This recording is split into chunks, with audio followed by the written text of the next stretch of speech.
see that come up? Yeah, yep. That's nice. Coming in November.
Greetings, brothers and sisters. I'm Professor Spira, and welcome to question and answer session number 12. And Ms. Tony Bollyby, say what's up, Tony. Hey, man. Greetings. Greetings in the name of the Eric Torch, and vitality. Indeed, man, indeed. Yeah, I'm happy to be on here with you, man. It's been a while. Yeah, it's been too long. It's been too long. So we're gonna try to keep on, do these a little bit more often now. And there's a lot of you have probably seen. October is a month of content. Is a month for content and Mucus-free Life LLC, and we're trying to get the ball rolling. Trying to put best foot forward and take things to the next level, and have a lot of things planned. And so that's what's going on. What you see on some of the new videos and stuff that's coming out, you see what I just showed a second ago, the Mucusless Diet Healing System e-course, and it's currently in construction, but it is projected to be released in November 2015. And so this has been a big undertaking. I've actually worked on it for years, really, because I started working on it 2 or 3 years ago, where consciously, where I was making some of the PowerPoint presentations and stuff. They all say like 2013 on them, so I have to upgrade everything. But yeah, basically, to just give a quick rundown of what's going to be on the course, it's going to be at least 30 lessons. And if you've taken an e-course, the way they work, you pay for it, and then you get emails that give you access to content or notify you that access to certain content is ready for you. And different courses do it differently in terms of some it's every couple days, some it might be once a week for 6 weeks, or however they set it up. Mine's going to be set up where content will be released probably every other day. And the content consists of videos, reading materials, exclusive reading materials. And then you get, with the e-course, just automatically, you get all the downloads that we have. So it's all the downloads of the books, the PDF versions of the books, the audio book, which will also come out next month and kind of come out simultaneously with the e-course. And then along with this video series that is going to run, it'll be about 30 videos that goes through, PowerPoint presentations that go through the entire Mucusless Diet Healing System, lesson by lesson. And there's going to be a couple food preparation videos. That'll be a new experience for me, because I've not done any of those, but I planned on doing some of that kind of thing. But so those will be, if you want those, you have to do the e-course. But I'm gonna run down all the basics. I mean, it's basically gonna be like, you're ready to get into the diet, no stone unturned. All the basics will be taken care of. If you go through the entire course, do what I recommend. Just like if you were to take a college course or something like that, or any other course. It's just, it's got the syllabus and the curriculum and, pedagogical approaches and all that kind of stuff is all thought out, and, and it's, put together to get the best result out of whoever is enrolled and takes it. So that's my quick little infomercial on that. Yeah, I had a question on that too. Yeah. So the video, like from the pictures that we've seen, the video series, the audio book, those are part of the same e-course. Like the audio book and the video series come together.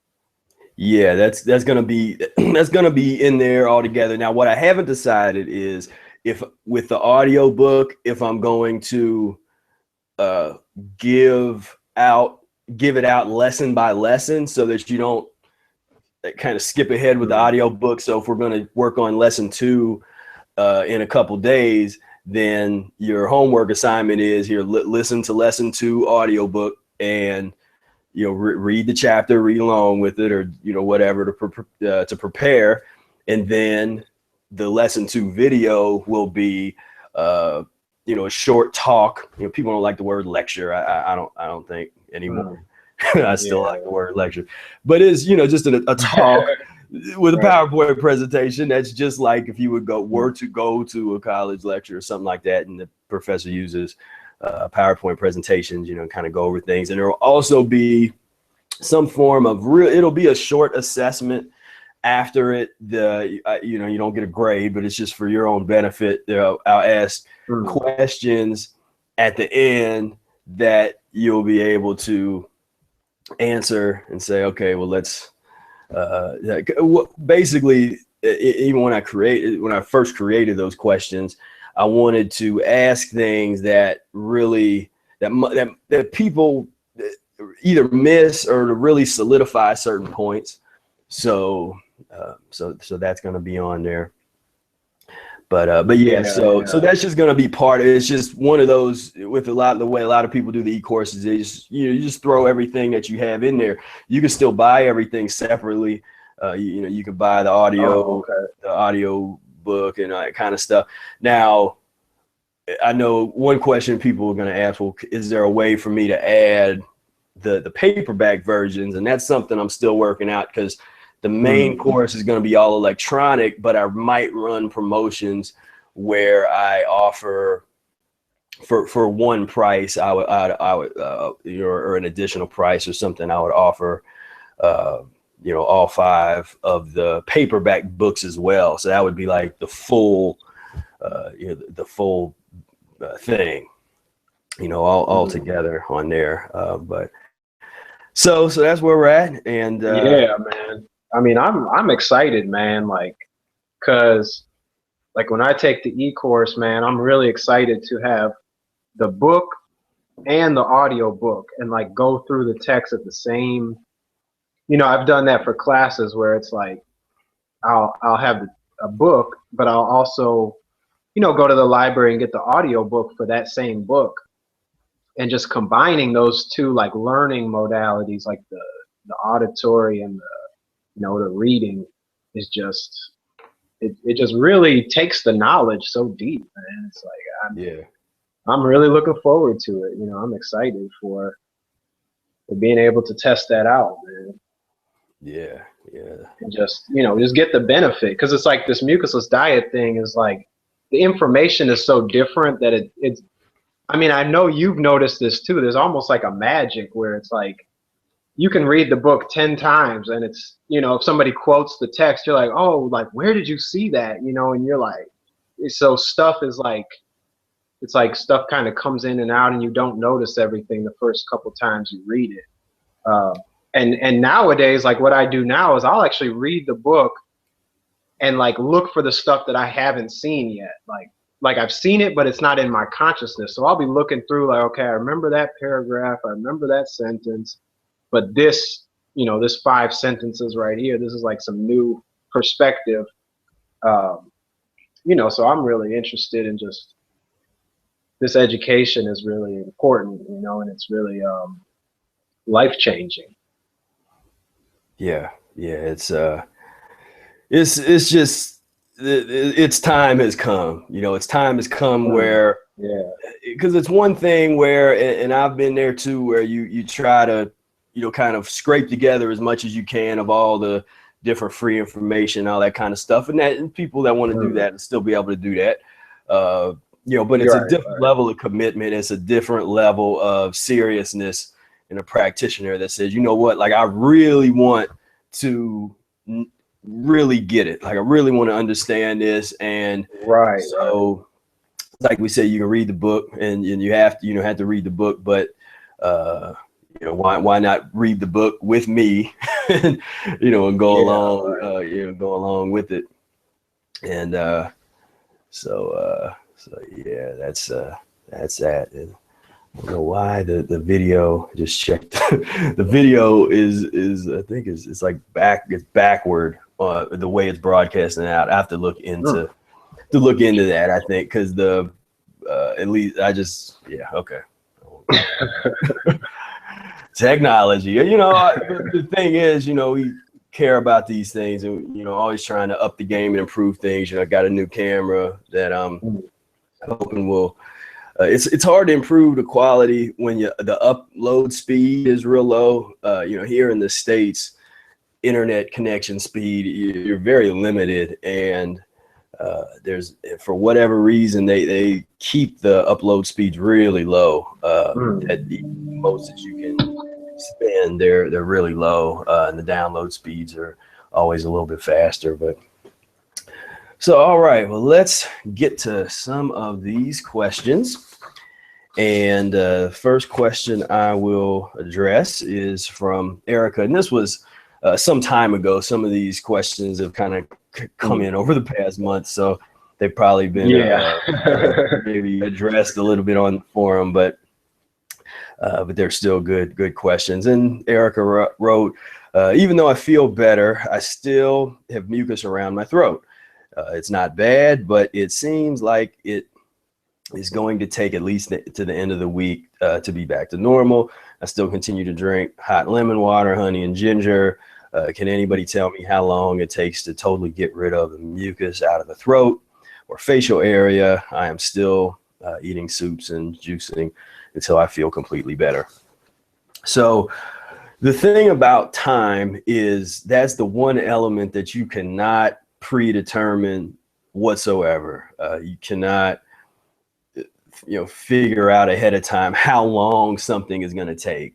Sometimes after you've been into the diet for quite a long time, you can make an estimation of how long you think things are going to take based on what has happened to you in the past.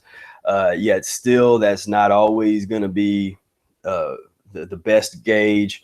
But with that kind of thing, in my own experience, what I saw happen with me and a lot of other people, but not everybody, there's some exceptions, but with a lot of people, you get into the diet, and within the first week to several months, you might have different points of massive elimination of the cold and flu-like symptoms, blowing your nose, you know, constantly. And I went through periods early on where, I mean, I would go through a couple boxes of tissues easy in a day, because I was just constantly, it was like a faucet. It was just running, because I had never really let myself do that, because I always took medications that suppressed that elimination for 18 years. And for somebody that already had, you know, a lot of chronic problems in my head and all that kind of stuff, it just really started to flow once I stopped taking the medication and I started to fast. I started to eat a bit cleaner diet with, you know, mucus-free, got on the enemas, and I would come up and I might have it. It wouldn't just be like for a day or two, which happened later, where, you know, later on, you know, once I would never really have those real long elimination periods like that. usually, but it would always change. But so within those first months to even a year, I might have some intense eliminations, but it would be based on pure mucus eliminations. There really wasn't a lot of endocrine gland kind of things, or that I didn't experience a lot of that in the early days. It was mostly just cold and flu-like symptoms, and just like running like water out of my nose, coughing up stuff, and just get, and then the brown and the green stuff start coming out, and then doing the enemas, start getting the all the the black sludge and slime and all that stuff starts coming out, and all the big mucoid plaque. So I know we're always really concerned about time, like, well, how long is something going to take? But that's kind of the nature of our mucus addiction, and the impatience that has created. We become very impatient, and one of the things that this path teaches you is patience, because I was a fairly impatient person early on, and when I got into the diet, and I'm much more patient now than I was when I got into the diet. And that has helped all aspects of my life, from school to being a musician, to everything, where patience really is a virtue that can help you in so many ways all over the place. So that becomes something almost mental that we can kind of work on, where we're saying, okay, well, let's be patient. I know when you're uncomfortable and you're going through eliminations and stuff, it's kind of hard. And I know one of the things that I did just mentally was from early on, because I understood, I just started really enjoying the eliminations. I looked forward to them, where I'm like, if I went a long period of time and I didn't get sick, I didn't go through elimination, I'm like, man, I haven't even had to blow my nose in several months. What's going on? And that's just me. That's like just sort of a mental game that I guess I play with myself, in terms of like an expectation where I'll be surprised if when I'm not going through elimination. Like, let me expect elimination, and then be pleasantly surprised when I'm not going through it. And so that kind of becomes more of a mental game. So as far as that goes, and I'm pretty sure I know you've been working your way through it. There's little things that you can do, as far as, like I said, the enemas. I was going to talk about something that I had gotten into kind of more recently, but Eric talks about the horseradish root, and I think the thing that he recommends is to eat it, to kind of chop it up and put it with some honey, and then eat it, and then it's kind of like a real intense mucus. But I don't do that as much as if I have anything like in my head, or I feel like there's some elimination that's not really moving as much as it should be, then I cut a piece of this off and start chewing on it, and get ready, because it's not like it's it's not for the faint of heart. I mean, but if you keep your mouth shut, in the fumes and the gases sort of you'll feel in your ears and your eyes and your forehead and everything. It just like really kind of opens things up, blow your nose a little bit, and then I just spit it back out. Like I said, I don't eat it like that, but it's just another tool. The Heal All Tea Neti Pot is another thing that I had got into more recently, where Heal All Teas, Dr. Morris's herbal tea, and I'll make that and put that in instead of the saline solution, because I'm not into the salt thing. Put the Heal All Tea in there, which has some pretty gentle herbs and stuff in there that's just has a little bit of you know, a little bit of pulling properties, you know, but it's not like as aggressive of a polar as something like lemon, which you don't try that. I I tried. Yeah, I tried that. Yeah, I That's remember not a, asking you about that too. yeah, that's not a good idea. But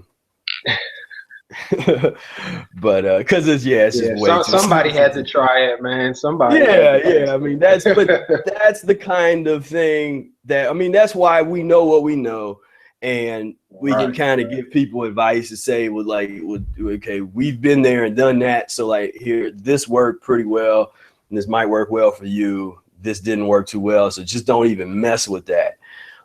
You know, and so that's just the benefit of having people that came before you that can share their experiences with you, and so then you can just kick it up a notch, and then you'll have your own challenges and your own things that you experiment with, and essentially develop your own you know, your own transition, because my transition is not going to be yours or anybody else's. Everybody's transition is going to be different. The thing that will be the same for people that practice a Mucusless Diet Healing System is going to be the mechanics of the system. And so I always really encourage people to study the mechanics, you know, study the systematic aspects, like hone in on those details in the book and really look for that, you know, really look and try to understand this whole, you know, this dynamic of the system.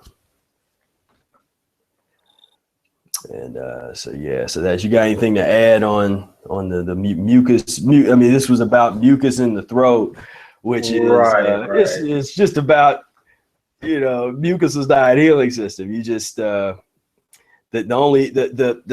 specific things that I tell someone that has either sore throat or mucus in the throat is to gargle with warm lemon water. And I used to do something that I read where I gargle with a mouthful, spit it out, gargle with a mouthful and swallow it, gargle with a mouthful, spit it out, gargle, swallow. And that, you know, it kind of just soothes a little bit, loosens things up a little bit. But ultimately, you gotta, you know, kind of stay the course. The more that you can kind of get your enemas in, the more that you can be on kind of higher levels of fasting. You know, that's gonna help things along. Generally, because sometimes you might have a case where fasting would be dangerous and it wouldn't be time for that person to fast. So there's always exceptions to all of these. You know, there are guidelines and mechanics involved, as opposed to, like, you know, hardcore rules. You know, that's not what this is really about. Yeah, I like how you kind of talked about, like, you develop your own transition, some of your own methods and stuff like that. Like sometimes, like you mentioned with the horseradish, like you can put a piece in your mouth, chew it, spit it back out, or you can mix it up with a little honey and eat a spoonful. And, you know, different people might like different things. From my experience, doing the honey, like the mashed up horseradish and honey, that's a little bit gentler, you know, but when you want to just kick it in, you just chew on the horseradish. So yeah, I like that tip, and I actually just bought some horseradish the other day. But yeah, I know with Erica, she's been working past that, as you mentioned. Like, she's been still on the forum and sharing like what she's been up to, and I you know, I believe she got past some of those humps. But yeah, it's just a part of the lifestyle, like you mentioned, like this elimination. It just, you start to be happy when you get a runny nose, because it's like, you know, that things that are inside of you are coming out, and you know, and you can look forward to like a better breathing ability, and, you know, just that comfort of when you are not congested. But yeah, I think you hit that pretty well. And, you know, and I guess just to reflect on my own transition, because I know Erica's been in it now for like a couple months. But yeah, with me, it was like pure mucus. You know what I mean? Like the first shoot, probably the first 9 to 10 months was just like spit, spit, snot.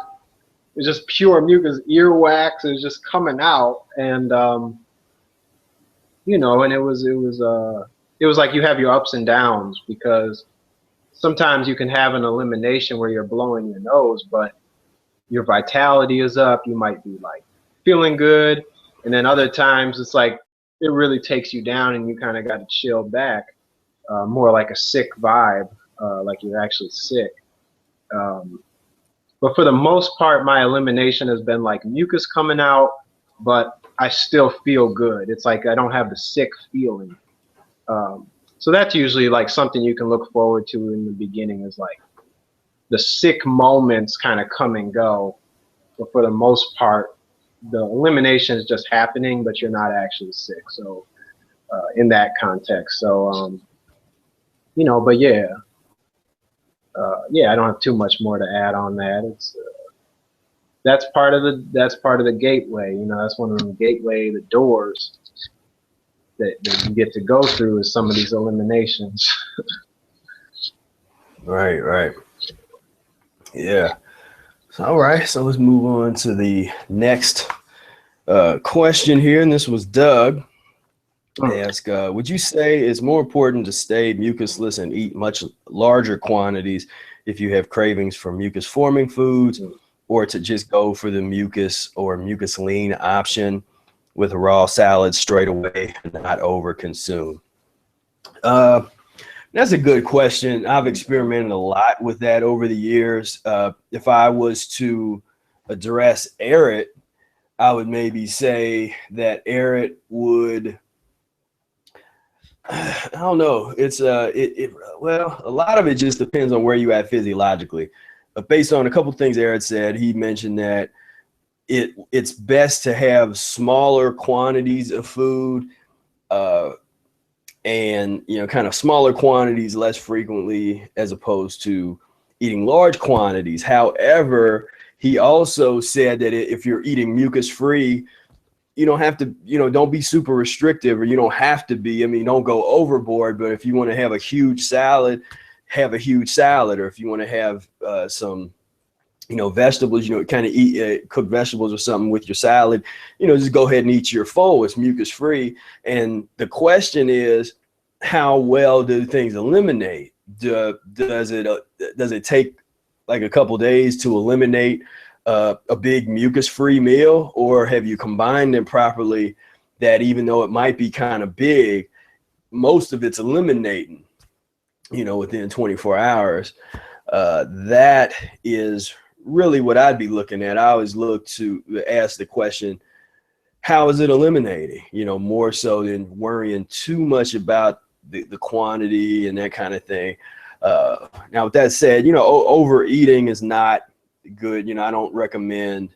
To me, overeating basically is eating so much that you get uncomfortable, that you get bloated.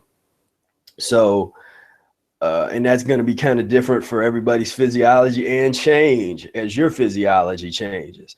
So maybe when you start the diet, you might be able to eat a half a watermelon like it's nothing. Don't feel nothing negative.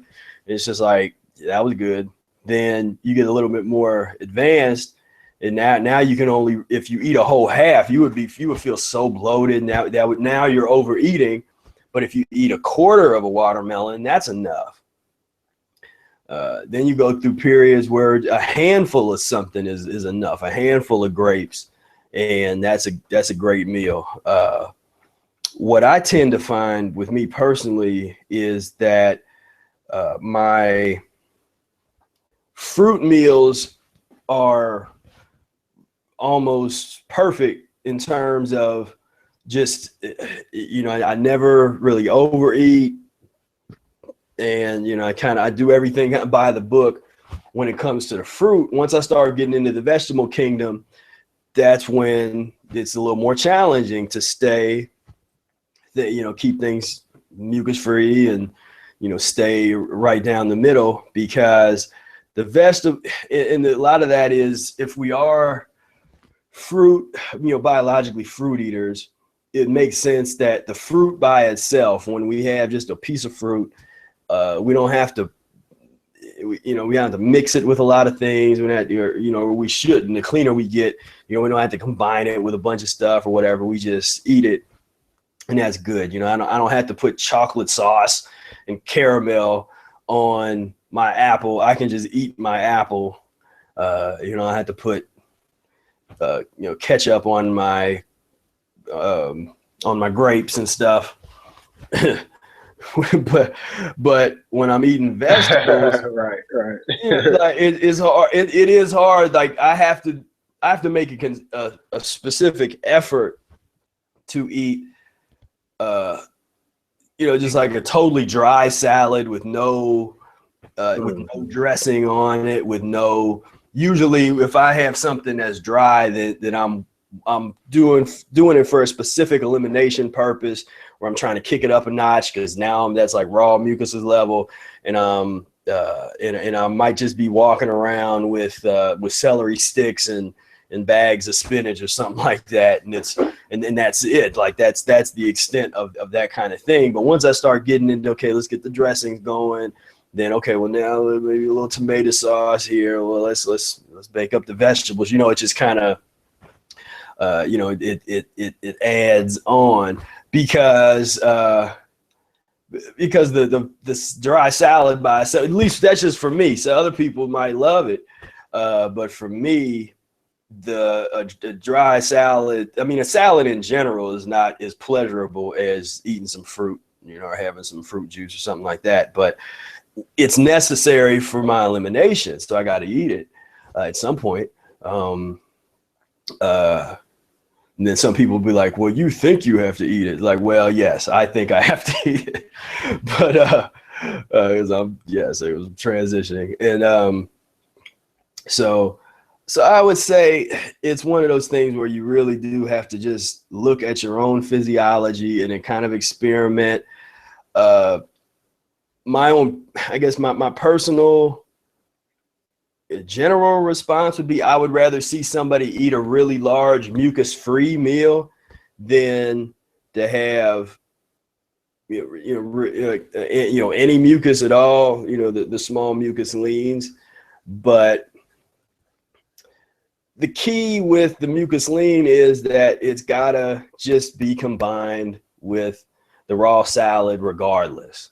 So to me, whether you have mucus lean that there's a lot of mucus lean involved or a little, the constant has to be that there's a big raw mucus-free salad anytime you're having any kind of mucus forming item, with the exception of if you're eating nuts and raisins, or nuts or some kind of dried fruit, something like that. But anytime that there's mucus involved, it should be within the realm of your vegetable meal, which is another reason why I kind of some of the fatty fruit kind of things, I'm just not a fan of those kind of things. If when they're eaten like they're fruit, because they usually aren't combined with a salad, or most people don't combine something. If I'm just thinking like durians and that kind of thing, they're not combined with a salad to aid in elimination. But if you have a salad and you have some steamed zucchini, that eliminates like a champion. That there's that steamed zucchini is not going to stick around in your intestines and hang out and turn into slime. So you're good to go, as long as you're combining things like that. And so what's your thoughts on that, Tony? Man, that's first of all, that's a really good question. That's one of them questions where it's like, somebody is really practicing the diet when they ask a question like that. Because you're kind of contemplating you're contemplating a bunch of different things, but you kind of feel like this overeating, and then there's some cravings there. And so I think everybody comes up to that question of like small meals frequently or large meals infrequent, or, a smaller mucus lean meal versus a larger mucusless meal. but I really liked your response. And you know, this is one of those kind of things where it's like, if this was 2 a.m. and I was chilling, you know what I mean, I might write 3 pages on this just because I kind of get into those zones. But you know, it's just, there's so much to weigh, man. And I think you touched on a lot. If I could add something to the discussion, I would probably say the best thing that I can say is know what mode you're in and try to work within that. And you know, if you need to change the mode, then do that as well, and just kind of stick. What I'm trying to say is that when I'm weighing some of these things, like I'll just be like, okay, I need to do this, so let me do it for 3 days. So I might have like 3 small meals, mucusless meals for 3 days, and just see what that's like, you know, because sometimes you might be eating really light, you know, 1 meal in the evening, or, you know, just something really light, maybe just fruit.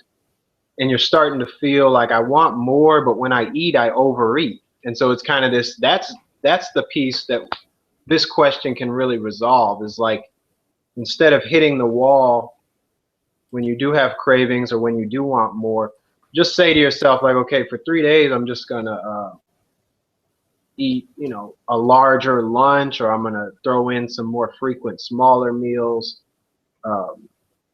You know, and that's one way that you can kind of look at that. But I'm trying to remember, was the question, was it specifically mucusless, or are we talking like small mucus lean meal versus large mucusless? Yeah, that's what it is, right? Okay, so with me on that question, the real question there is, am I in a mucusless mode, or am I in a mucus lean mode, or am I transitioning between those? Like, am I moving to mucus lean, or am I moving to mucusless? And when I'm in that mode, like a large mucusless meal for me can be really beneficial in transitioning into mucusless, because I'm kind of like you, Spira, and like when I'm thinking about my fruit level, like I try to keep that really clean. And I'm kind of the same with the mucusless. Like when I'm really trying to be mucusless, I want it to be clean, and I want it to be kind of well ordered. So, but the days leading up to that, like I'm like, okay, tomorrow I'm going to start a week mucusless or whatever. Those days leading up to that can be difficult for me, because I might start thinking about all these other little tidbits. You know, I'm like, okay, let me try these different mucus lean things or whatever I'm craving or whatever before I go mucusless. And that can be kind of obstructive to my mucusless mode. So that's when I'll get into a large mucusless meal. Like, okay, I'm craving this stuff, I'm craving that. Let me just cook some sweet potato, let me cook some broccoli, you know, maybe make a dressing that's mucusless, and enjoy a bigger meal. But overall, you know, the smaller meals are definitely better. And, you know, I relate to what you're saying as far as the watermelon and some of the fruits. Because when I first started transitioning, I could eat a lot of fruit. And I started reaching a point where it was better for me to have smaller fruit meals, you know. So now, like if I'm eating oranges, I'll have like 3 oranges, and then in like 2 hours later have 3 more oranges, instead of just having 6 oranges at one time and then, you know, fasting the rest of the day. Like, but it's, yeah, man, it's one of those transitional questions. And you know, it's like you had kind of started the discussion by saying, you know, some of the stuff you experimented with, and or you said like, you know, this is something I've experimented with. And that's my thinking as well. Like, this is one of those questions that I've experimented with all these different options. And you know, that's where the knowledge comes from, is just experimentation. So you know. Yeah. Yeah, that's what I have to say on it, man. You know, I could probably, you know, it'd be a good thing to maybe write about or something, get into more of that, you know. Yeah. Because at the end of the day, it would be hard to say that one is definitely better or worse than the other Right. because it's all mechanics. Each one of those is going to do a different thing depending on where you are in the transition. So sometimes, you know, small amounts of mucus will kind of get you to another phase. And sometimes, you know, just having no mucus, but more, you know, larger amounts of mucus-free, because then you start to decrease the amounts of mucus-free. And like I said, when the only time I really eat large amounts of stuff is when I'm eating vegetables. Because with fruit, I'm to the point now where my fruit meals are, you know, a handful of grapes, 1 or 2 apples, you know, 2 bananas or whatever, you know, just by itself, not together. I'm just giving an example. Like that's a meal, you know, a handful of grapes is a meal in the afternoon. A couple apples is a meal, you know, whatever. And if you're not there, you know, I'm not saying that like you have to do that or have to get there. I'm just talking about my experience. It's perfectly fine to have larger amounts. You know, like I said, it made sense to me to try and make my fruit eating be on the highest level possible, because I know that I'm going to be eating fruit for a much longer period. You know, like the majority of my existence, I plan to eat fruit, you know, more so than vegetables, because I go long periods of time where I'm not eating vegetables, but fruits are still involved, whether they be fruit juice or the raw fruit. And I'm talking about mucus-free fruit, fat-free fruit. Just to be clear, or that can of worms, which I guess we'll talk about later. I added it to the list of things to talk about because dang, man, that's like so we'll, you know, we always, it's one of those things I have a feeling we're gonna just keep on talking about it, and I'll give you guys a sneak peek. I'm gonna do a video, and we know we're talking about avocados at the moment, and I'm gonna do a video soon where I cook, so like heat up some avocado. I'm gonna do the arid experiment with avocado. I'm gonna heat up some avocado over here, and I'm gonna heat up some grapes or something in another one. I'm gonna put it on camera, and then we're gonna, you know, we're gonna see what's what. You know, we will see, and you will be able to see how much slimier the avocado is than the you know, then whatever comes out with the fruit and the grape. So anyway, let's move on to the next question. This is Malik asked us a little while back. I'd like to get your perspective on the problem associated with jumping into a fully raw vegan diet. What are the possible things that one could expect from skipping the transition? Thank you, brother. Thank you for the question. Yeah, because it kind of asks like what we talk about all the time, but it's kind of like it's just right on it. Like, okay, just exactly what is the problem with doing this? And right, and it's like, and he added like, if I skip transition, you know, what's gonna kind of happen. Yeah. So like always, I can't speak to your individual situation, but case study after case study after case study after case study, what we have known historically from people that, and I'm going to say fully raw and mucus-free, because people that do fully raw, that's not the mucusless diet, unless there is a knowledge that you're going to use this concept as a part of your transition to mucus-free. But most of the people that identify with the concept of fully raw, and I'm not saying it's not like it's a bad diet, you know, as far as compared to standard American diet, I can get along better the brothers and sisters there. But when we're talking about the mucusless diet, it's just not a mucusless diet, because avocados are usually a staple. Other kind of fatty things, and it's not that you can't eat avocado on a mucusless diet, because you can as a transitional item.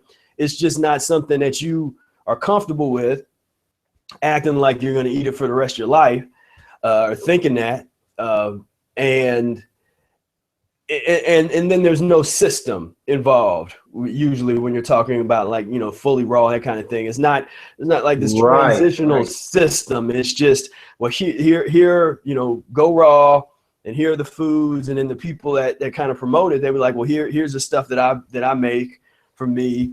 Maybe there's a couple videos I've seen of, transition to raw kind of concept. But again, it doesn't really have anything to do with a mucusless diet methodology when you're talking about the sophistication and the eloquence and the simplicity of the Mucusless Diet Healing System in its totality and its transitional fervor. It's not on that level at all. It's just kind of like, okay, just gradually eat, this kind of thing, because the goal is different.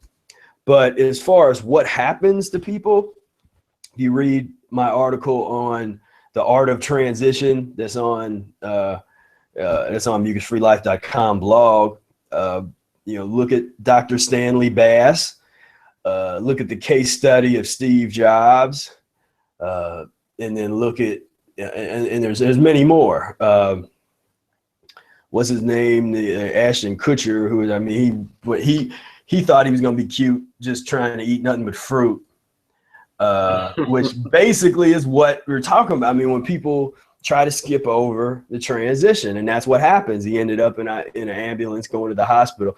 If that's all true and it wasn't a publicity stunt, but I believe it, because he was trying to do his little method acting, like, oh, Steve Jobs, a certain period of his life, he went eating nothing but fruit. So let me see what that's about. But he, no method. And with someone like that, you would have to get yourself clean, transition.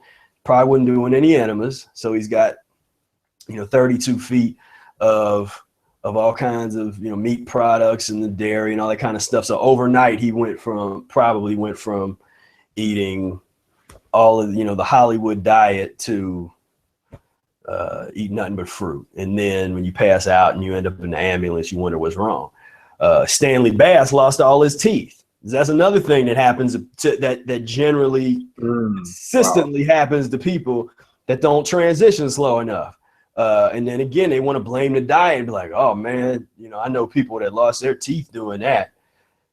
I guarantee you they didn't transition properly. And if they, and in some cases, there's some things that are collateral damage that if something's already on its way out by the time you get on the diet. So if you were someone that, say, did a whole lot of acid, drugs, the acid and all that kind of stuff, and then you get into the diet after years of, being like a junkie or something, then yeah, you might not be able to save your teeth. And as you're getting into the diet and your body is starting to detox, part of that detox might be something like that. But can't blame the diet on that. That's, they were doomed, whether you got on the diet or not. It was doomed. Yet still, oftentimes it can be saved if the transition is rational enough, slow enough. There's a lot that can be saved, from that regard. But those are the kinds of things, boils and, skin, all kinds of skin. And the thing that's deceptive is people will often feel wonderful for a short period of time. Like Stanley Bass, he felt great for, I think it was a year or a couple years or something. And then started going through real intense, like we call it fall symptoms. And we'll talk about the fall a little bit later. But, he started going through just all kinds of crazy stuff. If you have any weaknesses, all that stuff's going to come up to the surface. So if you have any endocrine gland weaknesses that are down in there, you know, you're going to go good for a while, then all of a sudden that stuff's going to come roaring out. And it's not that you can prevent it ever from doing that, because sometimes, you know, some of these things, if they're a weakness, just like somebody that does, you know, iridology, and they look at your eyes and say, well, at some point you're probably going to have some kidney pain, or you're going to have this or that. You know, I can do that based on pretty much getting a history of somebody's diet, and talking to them, and I can tell them, like, I can pretty much tell them what kind of elimination they will go through. Can't say when, you know, but it's definitely a sooner or later scenario where you're going to have a certain type of elimination based on your weaknesses. So when you don't transition and you just try to go, you know, just raw, because I'm talking about mucusless. I'm not talking about the garden variety raw, which is something else. You know, it's a different, because that's another issue where my definition of raw is very different from people that identify themselves as raw foodists. Because to me, it's not raw anymore. Once you start to process it, you start to change it in any way, it's not raw. You've changed it. So dried fruits that you've put in a plastic drying thing, it's not raw. You just dried it out. You know, it's like, well, there's a certain degrees. If it's not over 90 degrees, who made that rule?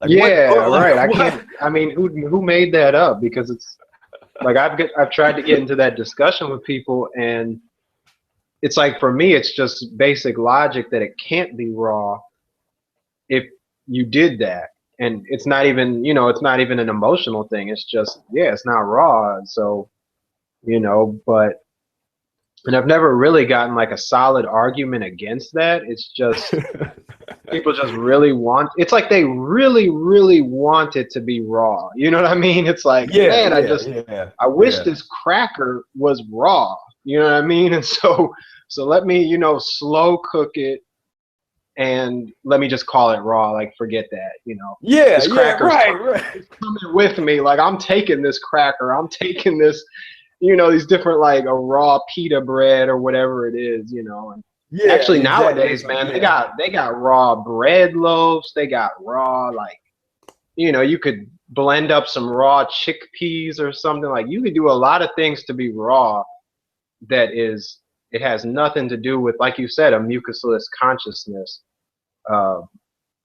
You know, because like for me, like raw mucusless and raw, you know, and I think the word used here is fully raw, so that refers to a particular, you know, particular angle of a raw food diet. But yeah, like when I'm eating fruits and green leafy vegetables, that's raw to me, and it's aggressive. You know, it's very aggressive. So if I'm looking at like, okay, can I be raw tomorrow? Because of the way that I think as a mucusless diet practitioner, I'm like, yeah, I could do it, but it would be a serious step, you know. So instead, I just, you know, look at transition. You know what I mean? Right. Yeah. Because that's the whole key. You know, that's the difference of really looking at this thing in a whole different, in a mucusless way. You know, a mucusless diet, like let that be the foundation of the thought process, and then these other ideas, you see like use the mucusless diet filter for them.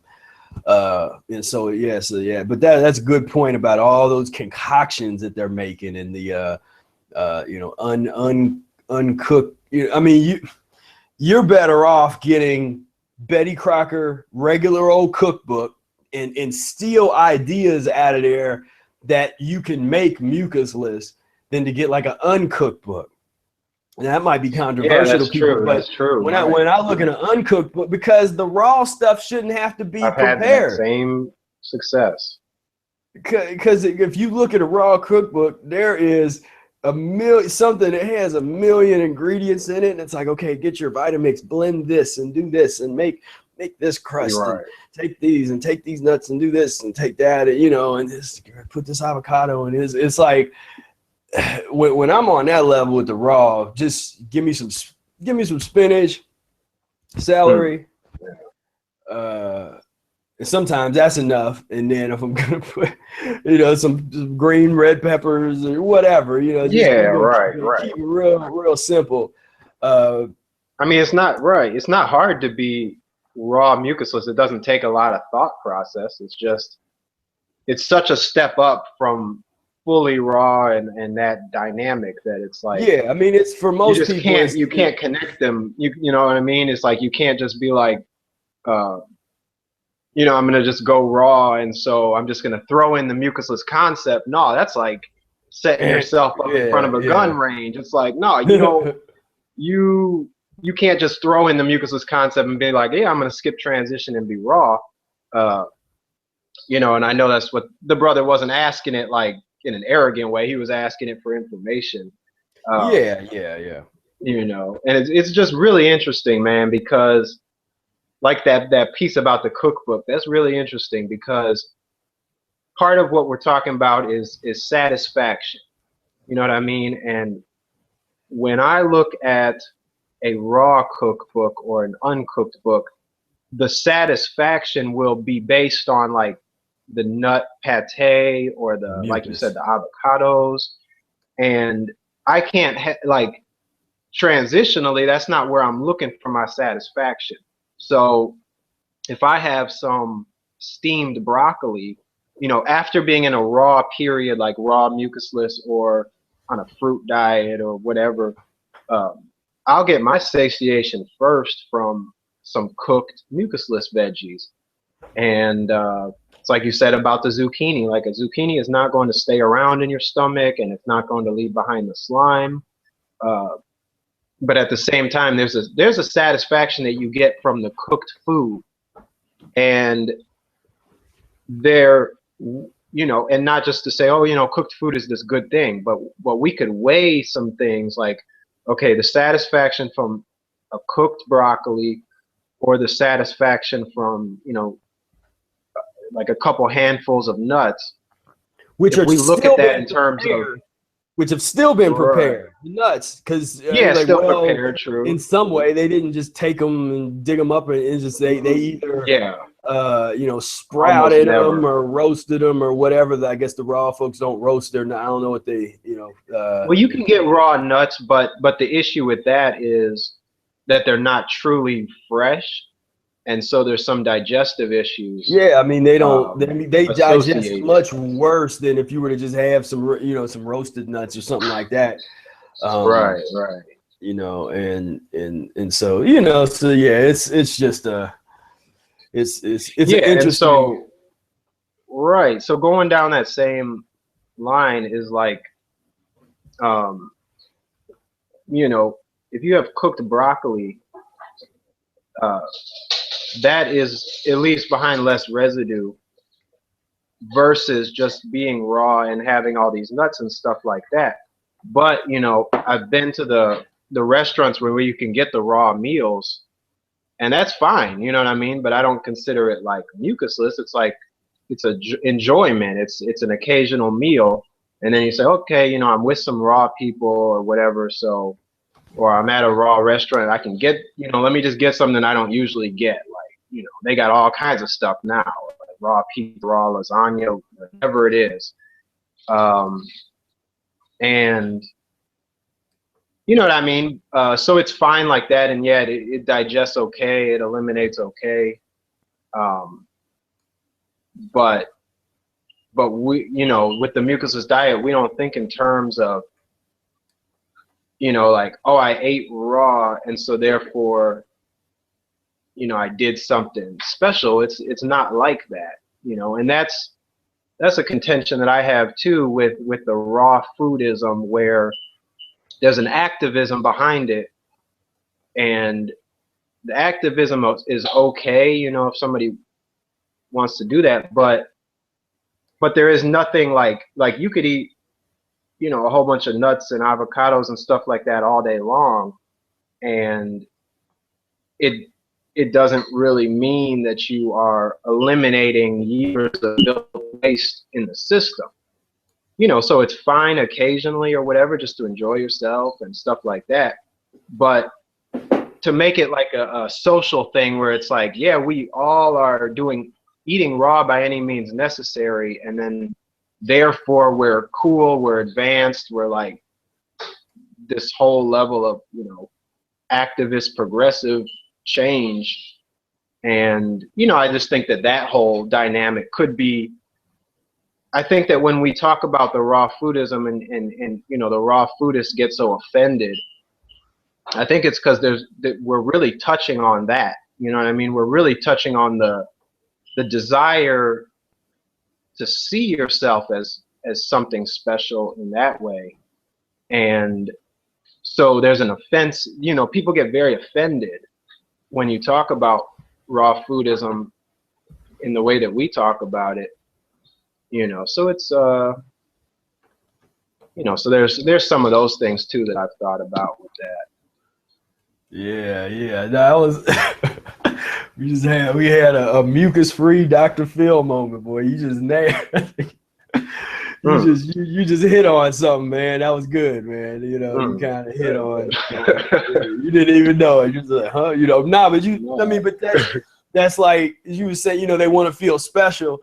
And that's next what we're talking about there is ego, and it's the ego trip that a lot of people observe. That becomes the stereotype, not just of the raw, which people which seem to even have it to a greater degree, but just vegans in general, where that's the stereotype, that it's just, you know, people that feel better than everybody else, and like we're, you know, doing this and we're you know, eating animals is killing, you know. It's like that there's that whole stereotype. And what we do is we come with this information and say, look, this is about real human diet and regenerating the bloodstream and regenerating a humanity to a level that we've not seen in generations of humans.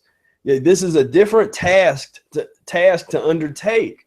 So it's not about just, well, I'm hip and, you know, I'm feeling good about myself because I didn't kill something today and eat it. You know, it's like, it's a whole different level, because we're talking about the birth of a new human, Homo spiritus, you know, like taking it to its logical conclusion into the potential of what it is to be a human being. We have no clue. We have no clue what the potential of our blood is when we have truly clean blood. And that becomes a long-term. And when I say long-term, I'm talking about generations. I'm talking about you take the diet as far as you can, and you have a child that has a child that has a child. And once we start to get to that fourth or fifth generation of people that are working as hard as we are to clean their blood, then we can start to have some of these lofty conversations that people want to have right now about themselves. Because again, what you just hit on there, people want to feel super special. Like, well, I can do whatever I want. I can be breatharian tomorrow, or I can be raw today, and I can do this. And it's just kind of like,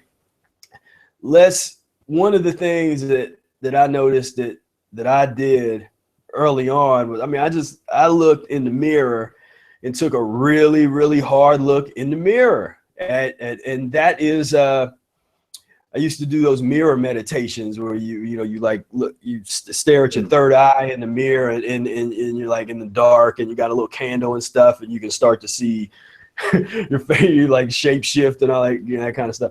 But I used to do that, and it's like when you looking in the mirror, there's a certain level of confronting all of your weaknesses, all of that, because the stimulation is gone that takes your mind off of that. Because when you're hyped up and you're hyped up on all the activity, or you're plugged into the computer all the time, or you're in a large family, or you live with other people, then because that social stimulation is another thing that can keep your mind off of the inside, the internal, putting your directing your focus inward. So there's all these things that are around to keep us from doing that, and the biggest one is the mucus eating. But because people that do their, like, look at what people have to go through, the disciplines and the all the yogas that have been developed and stuff for people to continue to eat mucus, but do some pretty intensive, breath work and mental gymnastics to be able to look internally. What if you didn't have to work that hard to do it? And that's where I think the diet comes in, because it shouldn't be that hard. It shouldn't be that hard to have a lifestyle of contemplation where you're always in that mode, if that's what you want. I can't help but do that. I'm some people would probably look at it as a curse because I don't really turn off. my analysis doesn't turn off, and people that do spend time with me, it can get a bit exhausting for them, because I'm observing everything. I'm hearing something that's going on back here. I'm seeing something out of this corner. And then there's a whole other level that I haven't even really talked too much about yet, where and because I don't really know how to talk about it, but because I'm mostly intuitive. Like, people think that I'm mostly an analytical type because they see my writings or hear me talk or something, but that's just the language. Like, I studied enough language in order to be able to express a portion of the things that's in my head and a portion of my experiences. But the larger things that I experience, the majority, I can't talk about or explain. It's all very intuitive. And, when I take those little personality tests, I'm like 90% intuitive or something. And then it's like, maybe it was like 85% intuitive and 10% analytical, or, I think extrovert, it was a couple of all the little Myers-Briggs kind of thing. But so there's an experience that I have when I walk into a room, and I can feel the room. I can feel everybody in there. I don't have to look at somebody. Like, some people would say it's like an experience of reading someone's aura. Like, I don't have to see anything. I can be in close proximity and I'm feeling the vibe, or I can, when I'm doing consultations and stuff with people, if I see people's pictures on Facebook, or if I'm doing the Skype talk, and it's like there's something unexplained, but there's a transmission of information that I'm receiving from people, and that's just all the time. And I've always had that, and it's not, like I said, it's not real. I don't talk about it much because there's not a whole lot of scientific. I usually like to kind of keep in that frame of, because when you start talking out there too much, then that's when people start saying, well, he's kind of nutty, crazy. When you start really getting out there with some of the things that are real, personal experiences. Personal stuff. I like to keep it to let's keep it to the mechanics. Let's keep it to the stuff that's going to help other people, because there's certain things just about me that, that, like, everybody has the things that are kind of special about them. And the thing about the diet is that anything that you have untapped potential in those realms, because I know there's a question that was posted in the on the page about spiritual benefits. I guess I ought to go ahead and read this, and we could while we're talking about it, deal with it. Says this is Opal asks, what are the spiritual benefits that you and Brother Air have gained from long-term practice in Mucusless Diet Healing System? And I know I did there's a couple of videos where we talk a little bit about different spiritual concepts and that kind of stuff, but the reason that we don't talk about it or do, like, where people always ask, well, why don't you do spiritual videos and all that kind of stuff, it's just, there's reasons why I like to focus on the mechanics of the transition, because I know as soon as I start talking about some of these things that's in my head that's way out there, then it's going to turn some people off that don't really need to be turned off, because and then other people might get obsessed with those concepts, and then they're gonna try to try to follow, like try to like have the same experience, something like that. And so I'm an advocate, and I know Brother Air is too, of people, get on the path, like get on the mucusless diet path, and then we sort of guarantee the deeper you get into it, that it's like the ultimate spiritual path, because it's gonna direct you in a certain direction. It might direct you and say, okay, read these books, or study this, or check out this, this person, what they have to say might help you where you're at right now. So it's not like a list of like, well, give me a list of spiritual people to study. It's like, well, I can tell you about the people I study, but I use my intuition to go, and as Brother Air says, take what I need and leave the rest alone. And so it's about the journey. And I'm a huge advocate of enjoying the journey, enjoy the path. And it's not about the destination. People get so obsessed with the destination. Gotta be raw. I'm gonna be fruitarian. I'm gonna do this. I'm gonna fast for 40 days. I'm gonna fast for 5 months. I'm gonna do this. And it's like, that's all destination thinking. We shouldn't even think like that. We should be process driven. It's like, okay, I'm in this process, it's like, okay, I did my enema today. Which I did. I had a pretty intense enema there. But there's a side note. I'm actually fast. It's the third day of a fast for me. So, a juice fast, because people ask what type of fast. I'm doing a juice fast. So it's just one of those things where I can't, it's so hard to explain, because I can't do justice in language, the spiritual, so-called spiritual, awakenings. Like Brother Air said, in order to be filled with the knowledge in the universe, you got to be empty. So when you're fasting, you're no longer relying on this external stimulation, and now those internal forces are starting to run the show. And like I said, as far as the intuition goes, it's basically like a radio. And this analogy where people should understand this, where I guess people are still using radios with antennas, and it's not all about the cell phones and stuff. But if you got a radio, it has an antenna. So if you got like a little mucus radio, you can't get that many stations, and it's gonna be fuzzy. So you're trying to listen to your favorite station, that might be 88.9 or something, and it's a little bit of fuzz in there, but you can kind of hear it. So you're so you're satisfied with it.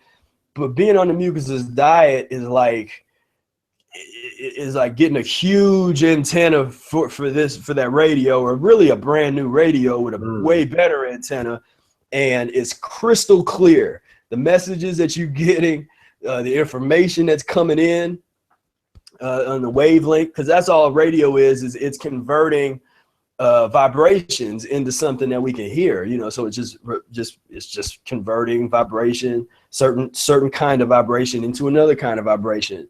So it comes in and goes out, and so when you get a better radio that can really pick up those frequencies, now you can pick up more frequencies with a better radio, and it'll be crystal clear, the better it is. And so that was my experience with the mucusless diet. It was like, okay, I'm already somewhat intuitive. I'm already somewhat open to certain things, and I'm interested in studying and pursuing, truth as the definition of a philosopher, a lover of wisdom.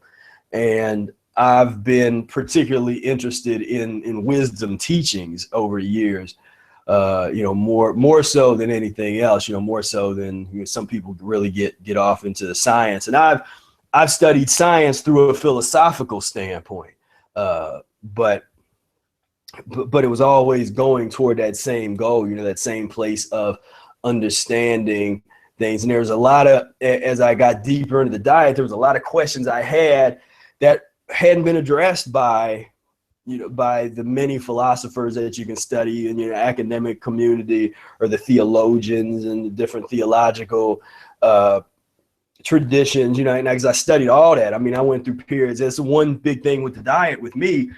Everybody likes to talk about how they could, about these physical things that they went through with the diet, where they're like, and I went through, great physical things, but the stuff I'm most proud of was I got to a point, at one point I could read 5 or 6 books a day. I could watch 10 like heavy documentaries, not like foo-foo documentaries, but I'm talking about like, college lecture, some people would consider them to be dry, but like I could go through and retain that information.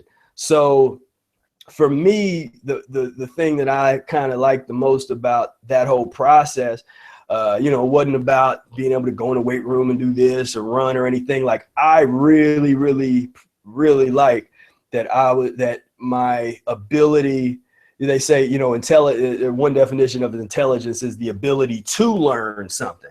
It's not necessarily how much you know, it's the ability to learn something easily and quickly.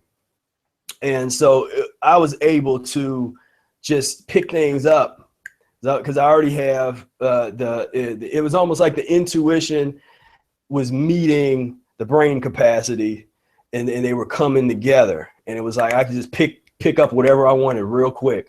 And then it got to the point where I wouldn't have to watch the full documentary. I wouldn't have to read the full book. I could look at a paragraph on the subject, and my brain kind of fill in the rest. Like I would know what I need to know, and I could have a meaningful conversation about the topic with somebody, and just having read a little bit on the subject. So I say that just because that was a big part of the spiritual path, because it is a path for me of wisdom, self-realization, and really trying to find answers. And the Mucusless diet enabled me to find answers to things that I had struggled with since a child, because I'd struggled with why does humanity suffer? All these big questions that are the fundamental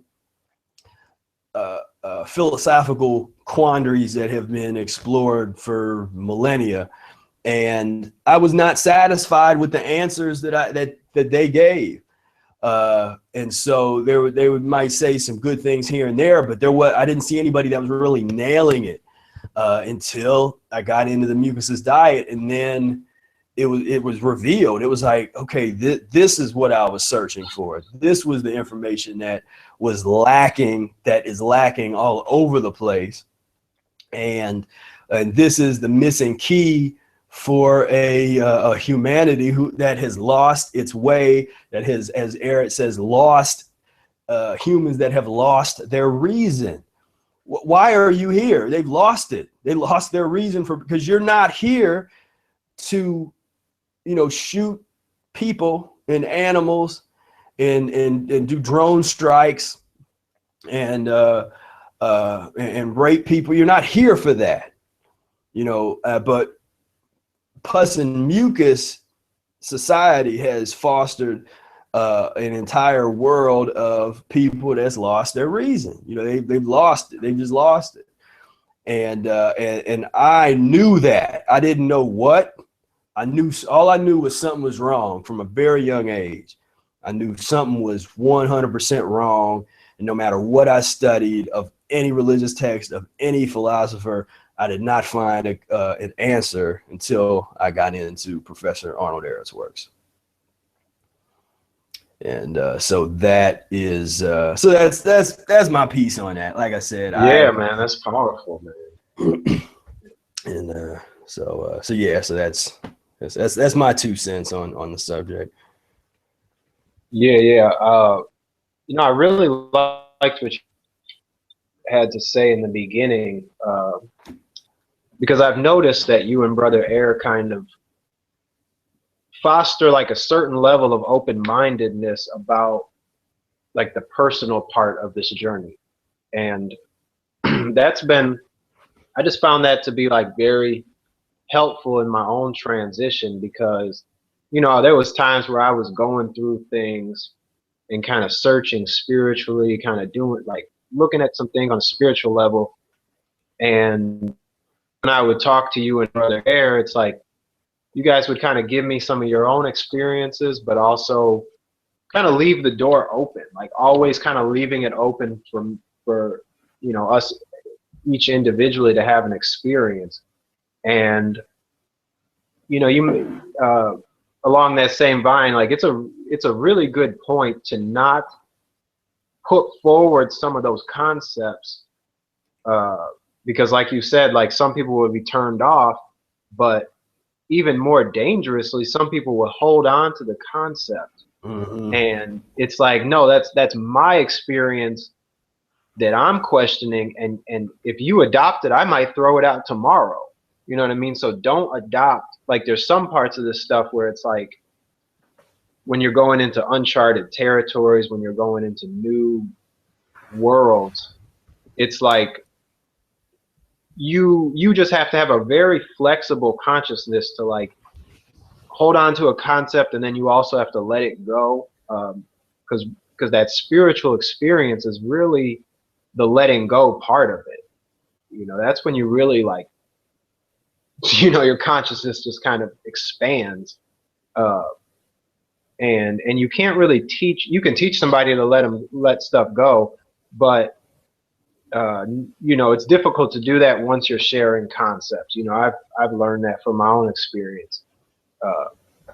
You know, because in the past I'd be talking to friends and, you know, family. I have kind of I'll kind of be running my mouth. You know, I kind of have an issue with that. So I'll be talking about like this new concepts that I'm exploring and stuff like that. And, you know, I just found that very problematic in some parts of my journey, because, you know, I have such a flexible view on things that it's like I will look at concepts that I might not necessarily even want to hold on to. I'll just look at it, maybe be inspired by it.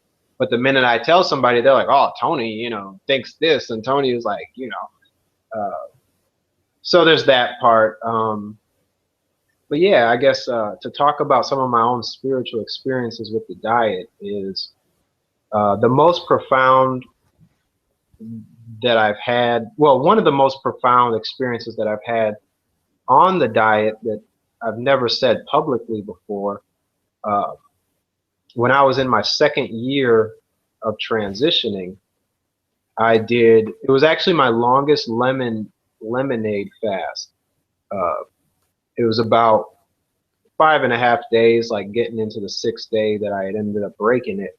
But, you know, I haven't done very long lemon fast. That's my fast. That's my longest fast on lemon juice has been 5 days. And during that 5-day fast, I had an experience where I fell asleep and had a dream. And in the dream, I was told about a family member that nobody knows. Like, nobody knew his relation to me, because it turned out that he was actually a distant brother. And I didn't know that part of my history. And you know, my father knew, you know, just to tell the personal experience, like my father had a child before he left his country when he was much younger. And his child was raised by the family and, you know, by his parents. And so he was kind of treated as, I was always introduced as, this is your uncle. And it wasn't any negative reasons for that framing. It was just that was the easiest for my family, because my dad didn't raise him, his parents raised him. But anyway, I had a dream when I was fasting, and I was told, like, this is your brother, not your uncle. And so I woke up and I was tripped out. Like, I was like, what? You know, and I had just never had a dream that was like that real, where I had like a piece of information that was like a real gem. And so when I woke up, first thing I did was I called my mother, and I And I was thinking like, how am I going to ask this question? Because I really want to talk about this. So I actually made up a story in the beginning. Like I was like, I asked my mom like, hey, do you know if there's been any like brothers or sisters in the past that I might have not known? And she kind of like was like, you know, and I could tell that there was something there that she knew. And so then I just came out and just told her, like, I didn't even talk about the fast. Like I didn't tell any of my family about the fast. I just said, look, I had a dream and this is exactly what I was told and I'm interested to know more. And within like 3 hours of waking up, my whole family had like discussed it, and the information kind of was shared. Like, yeah, that is your brother. You know, so that's like, it was just a really eye-opening experience because of how it happened and like how the dream felt and how the information felt. And I was actually really going through it at the time. Like the fast was really digging deep. You know, I was getting a lot of mucus out through my enemas, and there was a lot of physiological change going on. And you know, for whatever reason, this information came up, and it's almost like an elimination. You know what I mean? It's not even like some of the stuff that you get to know about like that. A lot of that stuff is actually elimination. It's like, just so you know, and then like let it go. Like it's not actually the high spiritual experience isn't, you know, necessarily like that. This is like, you're like getting more self-knowledge. And so there's kind of, for me, there's kind of been two parts of the spiritual experience. Like one is like more knowledge. Like you said, like you get this intuitional pull to like certain books or certain teachers at different times. And you know, with the mucusless consciousness, you can just absorb that information. You know, it's like I said, like you said, your antenna is clear. So if I want to look up like Ramana Maharshi or like anybody, I can just take like a couple hours and just like absorb everything offline that I can find. You know what I mean? And I just kind of suck it in, and it just changes me a little bit, and I get an experience.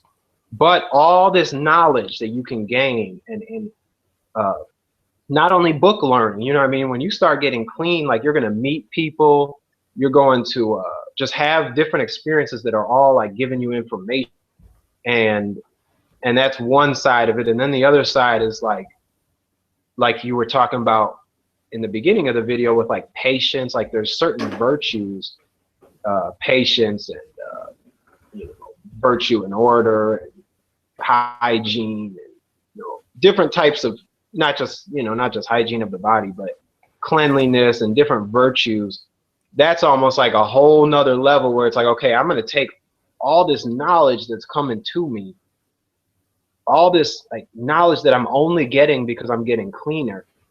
And then I'm going to take this knowledge and actually become, or not become, but I'm actually going to use this to like clean myself on the emotional level, the mental level.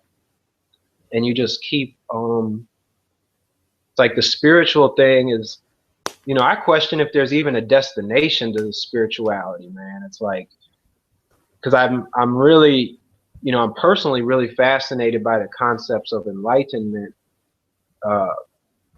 And, you know, in some of my contemplation, it's almost like that. It's almost like what you just said kind of triggered this. It's almost like we could group all of those different spiritual thoughts and the way a lot of people think is like destinationism, where everybody everybody is obsessed with some kind of destination, whether if it's you know, self-realization, like everything changes at a certain point, or if it's a heaven, or if it's I want to be a breatharian, or if it's a this, or it's like everybody is obsessed with the destination, whereas that's so true, man. You know, my little bit of wisdom is to be obsessed with the process. That's why I love the system. You know, that's man, that's so true. You know, And That's man, that's that's really something, man. Because I'll be trying to let go. You know, even with my transition, that's kind of how it is. It's like, you know, I really wanted to do a year mucusless, and you know, that's just like it is, man. I didn't make it. You know what I mean? But yeah, you would say it some of those kind of things. Yeah. But I did a really good, like I did like probably about a month and a half mucusless, and it was like it just really showed me, like, this was recently, and I really had to sit down with myself, and like you said, it's like that destination thing is like nothing has to have a destination. You know what I mean? It's like that's not even where the enjoyment is. Like the enjoyment is the process of anything that you're into. You know, so that's been a heavy letting go period for me, just like trying to let go of the destination. I think Alan Watts, he has he's one of the philosophers I like. He's probably one of my favorite of what I would just consider a professor, just somebody that just does great lectures. That's like classic Western style lectures, you know, with the way that they're articulated and organized, and kind of it's like the stream of consciousness is always real organized. But I think he said once on this subject that the kind of obsession with the destination is akin to somebody that would play music and be like, man, I can't wait to the end of this song. Musicians don't do that. They usually, you know, it's not unless they don't like the song, you know, they enjoy the process of making music within the context of the song. That's deep. So you're not like, you know, you're not like, man, I can't wait until the end of this song, man. It's such a good song. I can't wait till it's over. If it's a good song, you want it to keep going. So if it's a good concert, you know, right. Wait till this concert's over, man. I'm having so much fun, but it's gonna be great when it's over. Like, you don't want it to end. You know, you want it to keep rolling, keep evolving. You know, and, you know, at the same time, just keep on, you don't want it to, you know, you don't want it to get worse and worse. So that would be, because then I say that just because there'll be some people that will try to say, you know, they'll try to come back with the concept of, the attachment to the cycle of life and death concepts and the whole. No, I'm not talking about attachment on that level. I'm just talking about, enjoying this process. And then when another process comes, you know, you enjoy that. But within the context of the diet, there's always, there's always a new vista. You know, there's uncharted waters and territory. You know, there's no one thing. I mean, it's so dynamic in that, where, you know, each person's experience, they're going to bring different things. They have different personalities and aspirations and karmas and all that kind of stuff, you know, makes for, very interesting. And that's one of the things I like about it, and why I've, spent a lot of time studying, just by way of talking to people that have practiced a diet, people that have read the book but don't practice it, people that read the book, tried to practice. I mean, I talk to everybody, and again, with that absorption, I just kind of absorbed all those stories and all those experiences from people, and that helped me in my transition. And then now it helps me when I'm trying to help other people, if I'm doing, coaching or something like that. But yeah, that's I'm writing now and down destinationism. It's almost like all these different disciplines. That's real. Yeah. But you know, I kind of like, I'm learning a little bit from this discussion, and you know, as a fellow kind of philosopher contemplator, I'm interested in your thoughts on something, because like with me, man, it's like I'll get to these points where, you know, I learn something new and it completely changes everything. Like, it changes how I relate to people. It changes my whole life. Right. But as I get older, it becomes more and more difficult to integrate some of that at the deeper levels. you know, because as your life becomes more like set, you know, and so that's one challenge that I've had. Like I have seen that some of these radical transformations that we need to go through, the regeneration, like it's not always going to be comfortable. And a large part of the pain is like the process of just letting go of, like, okay, for 20, 30 years or something, I had the wrong concept and the wrong behavior about this particular thing that I'm now understanding. Well, I You would know, and maybe say so the degree to which that's painful is based on the person. Because for me, it wasn't painful. It that's was true. liberating. You know, I I mean, it's can't. liberating. It is. But And that was one of but the things yeah. no, go ahead. Go ahead. Well, I was just gonna say, you know, it's like, so my thing that kind of comes out of that is like, and that's where the destination comes from for me, because it's like I want to know something, or I want to get to a level where I don't have to keep changing. It's like I've reached the destination. You know, that's kind of like, it kind of seems like it would just be nice to like reach a level where it's like supreme. You know what I mean? You're just like sitting on the world, uh, you know, and but yeah, so that's what gets me going sometimes. It's just like, man, like I just want to know what I really need to know to just get over all these obstructions and different kind of confusions and ignorances that I have. Um, you know, and so I'll be like wanting a destination, you know, and so like to answer my question on that a little bit, like I really kind of put an emphasis on that open space, because it's like that open space is like you're already at your destination when you know, when things are coming up in your mind and you can kind of let them go. It's like you're already there, um, in a certain sense. And I'm just like, I just realized that like the level of like getting knowledge and even practicing something is like a certain, it's going to always be going on. Like that's the mechanics of like you could reach some kind of special destination, but you know, the sun, the earth is still circling the sun. And that's how I look at the mucusless diet, is like if I can take my mind out of this thing, then just like let the mechanics just run, you know, like I'm going to keep being a person. I'm going to keep aging and doing the different things that I go through. But,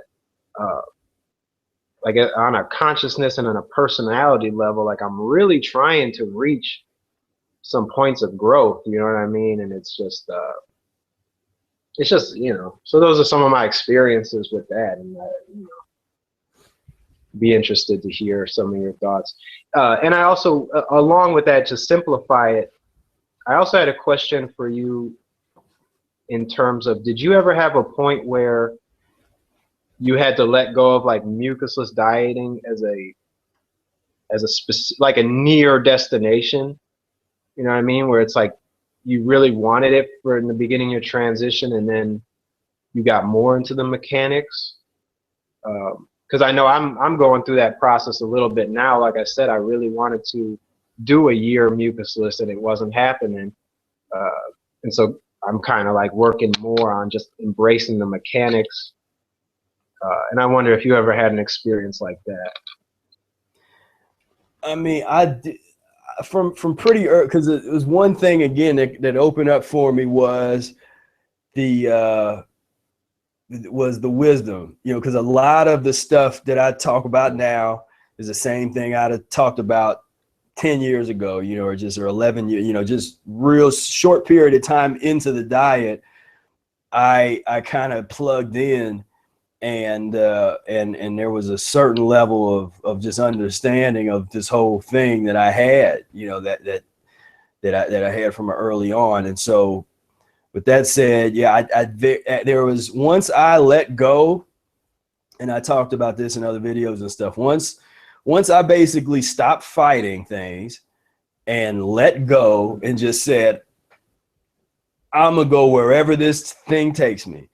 I'm not gonna try to impose what I think it should be, or what I think I should want, or something that I saw in a movie of what I think being a high level spiritual person is, or like I just basically scrapped all the stereotypes. I scrapped all of the preconceived notions, and I said, I'm focused on the mechanics and my physiology, and that allowed my intuition to basically really open up. The art then came with combining on the physical level, being able to kind of go like be able to deal with, on one hand, I'm still addicted to things that my body don't need, mucus forming foods, and in the early days, pus forming foods. So I can't my intuition as far as like, okay, if I just use my intuition physically on I'm just going to eat nothing but fruit. That doesn't work like that. That's where the transition comes in. But that's where a balance of intellect and like mechanics or something like. Yeah, no, the intuition. Intuition, yeah, the balance of that, and that's in one of the articles that, I forget which article it is I wrote, where one of the sections is named that, it's in Spira Speak somewhere, but the balance between intuition and intellect is key, and you have to know where are your strengths and weaknesses. Some people that rely very heavily on their mind and their thinking processes, but that have never really been open to intuition, to just like let things be. Like they got to really focus on the intuition side and practice that, almost like it's a yogic daily practice of, okay, I'm gonna practice intuition. I'm gonna practice letting go and allowing whatever to happen. On the other hand, if you got somebody that relies mostly on their intuition, yet physically you're dependent and addicted to pus, mucus forming foods, so you're not going to be able to just let go and say, okay, now that I know the mucusless diet, then that's enough. And mentally, if I know it, then I should do it correctly. You can know that crack is not good. You can know that crack is whack and still go find you some crack and smoke it an hour later if you're addicted to it. So if you're addicted to crack, your intuition is get you more crack. So that's what I'm saying. It becomes a little bit complicated, and that's where I really find the center of the art form is being able to deal with this dynamic of intellect versus intuition. And because if you're one-sided on one way, then there's challenges there. So I was pretty good of observing that dynamic and being able to just I knew when my intuition was righteous and spot on, and I knew when I might have to do something with my mind and kind of like force something in there. For instance, when I was getting off of meat in the real early days, around 6 o'clock at dinner time, I would start craving pizza and burgers and all that kind of stuff.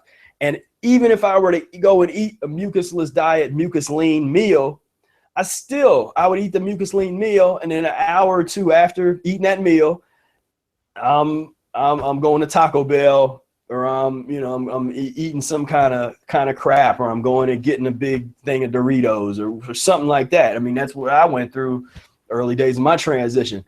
So with my mind, not my intuition, but my mind and my reasoning, I said, well, why don't I do an enema instead? And part of this is my mind, part of it is, is Eric talked about it in the book, but I still had to process it and absorb that from the book. Because a lot of people read the book and there's a lot that they don't get out of it, and so a detail like that, you have to, that's part of your mind is reading a book and getting out of it what you need.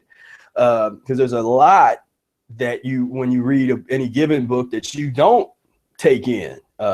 and use or have readily available. And that's why, you know, we keep going over the book over and over again. But what I did was, instead of staying in that cycle and trying to like force myself, you know, okay, I know this is, I need to eat this mucusless, and then later on that night again, I'm relapsing. I said, well, let me do an enema instead. So let me just do an enema at dinner time. And then I basically made a deal with myself. If I do it, when I start feeling like that, if I do an enema first, then if I still crave the terrible food, then I'll actually eat it, but I'll eat it with a big salad. But almost in every case, after I did that enema, that kind of sobered me up. Because I took a lot of those poisons that were coming out, that took them out of my system. And then I no longer had that crazy craving. And so then I was able to control it. You know, I was able to, okay, well, let me just stay mucusless or mucus lean or whatever. And so that's an example of using mind to sort of, you know, put something in there. It's like, okay, you got that, and that's one of those tools that we have where we can use it like that with the, you know, the enemas. We can kind of use that. And I used to tell a friend of mine, like, man, like, because he would be at work and come home and then start just like binging and eating all kinds of stuff. I'm like, man, when you come home, like before, like don't even do nothing else. Like don't say hi to nobody. Like just go immediately start making you an enema. And do the enema, and then, you know, then when you, as you coming down from the enema a couple hours later, you know, then eat something, but you'll have a lot more control if you do that. So that's methodology. You know, that's, you know, method is having a specific plan in place, and that would be a plan to say, okay, we're gonna do it like this, and do this enema first. Then that should at least put me in some state of consciousness where I have a little bit more control, and, you know, and I'm not falling off into all the nastiness, you know. So I've had that pretty much most of my time on the diet. I mean, as long as I've been successful on any level, you know, I've had that kind of mentality. And then, like I said, there was a defining point. I have no clue. I don't remember when it was. But there was definitely a point where I was going through eliminate. It might even have been. It was a couple. I guess I kind of remember. I do remember a December that was a year and a half into the diet. That was rough. I think it was a year. It was a year and a half in. I think it was a year and a half into the diet, because it was when I was at Sedal Hall. I was a resident advisor, and I remember. Hey, I had a birthday that was like it was a weird birthday. I won't get into the details of that, but but I remember in that period, it was I went back and had this mucus binge period, and it was just, I was like feeling terrible, and I was like, man, what is, you know, and so that is maybe the closest of what you were talking about, where like I'm looking and I'm like, man, this I got to get up off of this. Like I got to get over this hump. You know, I never thought lofty is lofty or is far out there as far as like, okay, I'm about to do a year of mucusless, or I'm gonna do this. It was with me, it was like just you know, there's certain things that I know I don't need to go back to. Like my example honestly would be something like you know, not going back to sun chips, or you know, I had these little chips that you know, in that first year that I was messing with, you know, that kind of stuff, or corn chips, or you know, the refried beans or something like that. Like that stuff started to really bother me physiologically, but I was still craving it depending on what I was going through.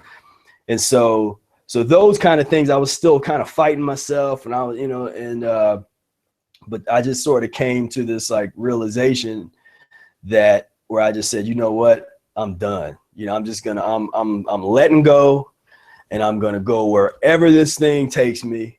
And after that, I think I just immediately got into a fast. It was like a long fast. I think that it, you know, came out of that. So it was wasn't just a shift in consciousness, but it was basically a letting go of trying to control the outcome of everything. You know, right, like talk true, about that like all a the true time. surrender.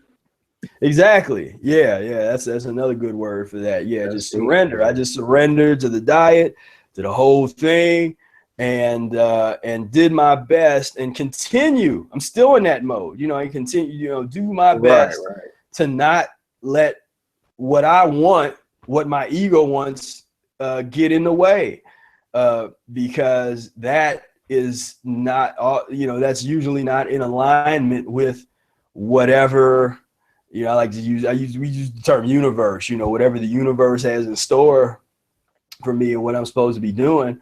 The ego obstructs it. And so I've gotten to the point where I get very little stimulation from, you know, egotistical type of decisions. You know, it just doesn't, I don't get nothing, you know, from that. But that didn't happen overnight. You know, there was some development that took place over the years to really get to that point. But that's helped a lot in terms of just letting go and letting things do whatever it's going to do without, again, being obsessed with the outcome. You know, and you know, not feeling like I had to prove anything to anybody, you know, because it's like, I don't have to prove anything to anybody. I don't have to prove nothing to myself, because I look in the mirror and I know who I am, you know, and so that is a whole other, you know, again, being in a mucusless diet forces you to really look deep into your own soul and be honest with yourself and real. People are terrified of that. And when they start to experience that on the diet, they don't know what's going on. They're like, you know, they're just like, man, I just thought this was like a diet thing, man. I'm up here on this whole other mind trip kind of thing, and all these experiences are happening. And that's what I'm saying. Like, that's what's fun about this diet to me. I mean, I don't know what's gonna happen. Like, I don't know who I'm gonna meet. I don't know what's gonna happen, you know. And right. And you know, brother Eric, well, we talk about the magic, and as a term that we kind of give to just unadulterated intuition. And when intuition and the universe are working in tandem, where everything just is working perfectly, and you don't, I've heard a couple people try to kind of explain the experience, you know, a couple different like spiritual teachers and stuff, but it's basically like you take your will out of it, and you become more of the observer observing the observer level, kind of like, you know. And so, because if you don't have to think about what you're saying, or you don't have to think about getting up and going to the bathroom when you got to go to the, like, do you think like, you know, that's true, like right now I am feeling a tingling and I need to go to the bathroom. Like, we're not robots, you know. So we experience that on a small scale. But what if your entire life was like that, where you're like just sort of observing the observer, and you're just going along, and it's like, and because the consciousness will animate you, and whatever needs to be said is going to come out of your mouth without you trying. And I could relate to that as an artist, as an improvising musician, because you have to learn the mechanics. So you have to learn how to play your instrument on a certain level. You learn how to run the scales up and down, and you learn arpeggios, and, you know, you learn the basics of music. But when you're standing there improvising with other musicians that are on your level or above your level, you're not sitting there thinking, or you shouldn't be, or if you are, then people can tell, but you're not like, okay, C major scale, and this is, you're having a conversation, you're having a musical dialogue and conversation, and it's just coming out, you know. It's just extemporaneous, it just flows. What if life was like that? What if life just flowed? And if you need something, it shows up on your front porch. When Brother Air was doing those 9.5 month long juice fast, he would things that he needed would just show up, because he wasn't making money at the time. He had shut it down, and was in this really, really deep fasting mode. And things that he needed, like people just started giving him stuff. You know, he would open his door and there was some brand new drums on the porch. Wow. You know, I was compelled to like get him lemons and stuff. I'd go and get I'd get a case of lemons for me, and then I'd put like 30 lemons in a bag and take it down the street to his house.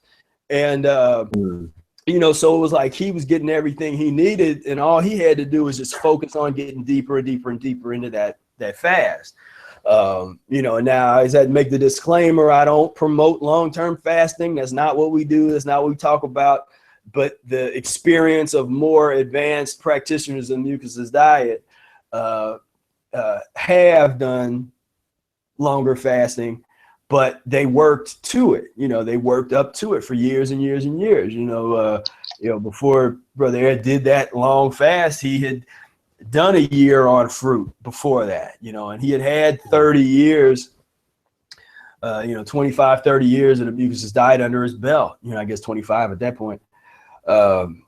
You know, so that's, you know, so that's that discussion. Yeah.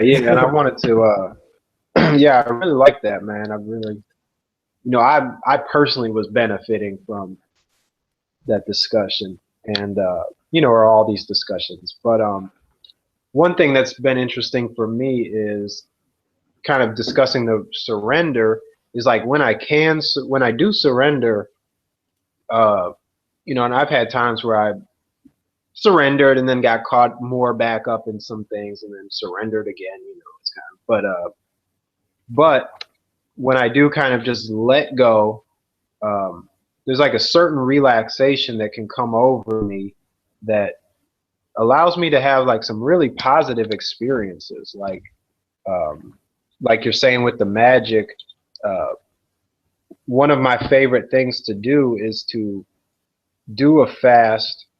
And, you know, when I'm in a comfortable mode, like go for a walk somewhere where there's a lot of people, like go downtown or go to an art gallery.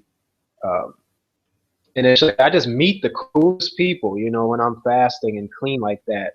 And I don't talk about the fast. I don't talk about nothing. I'm just like looking at the art or just walking through the town. And it's just like a beautiful experience. And some of those things I think are only possible when you surrender.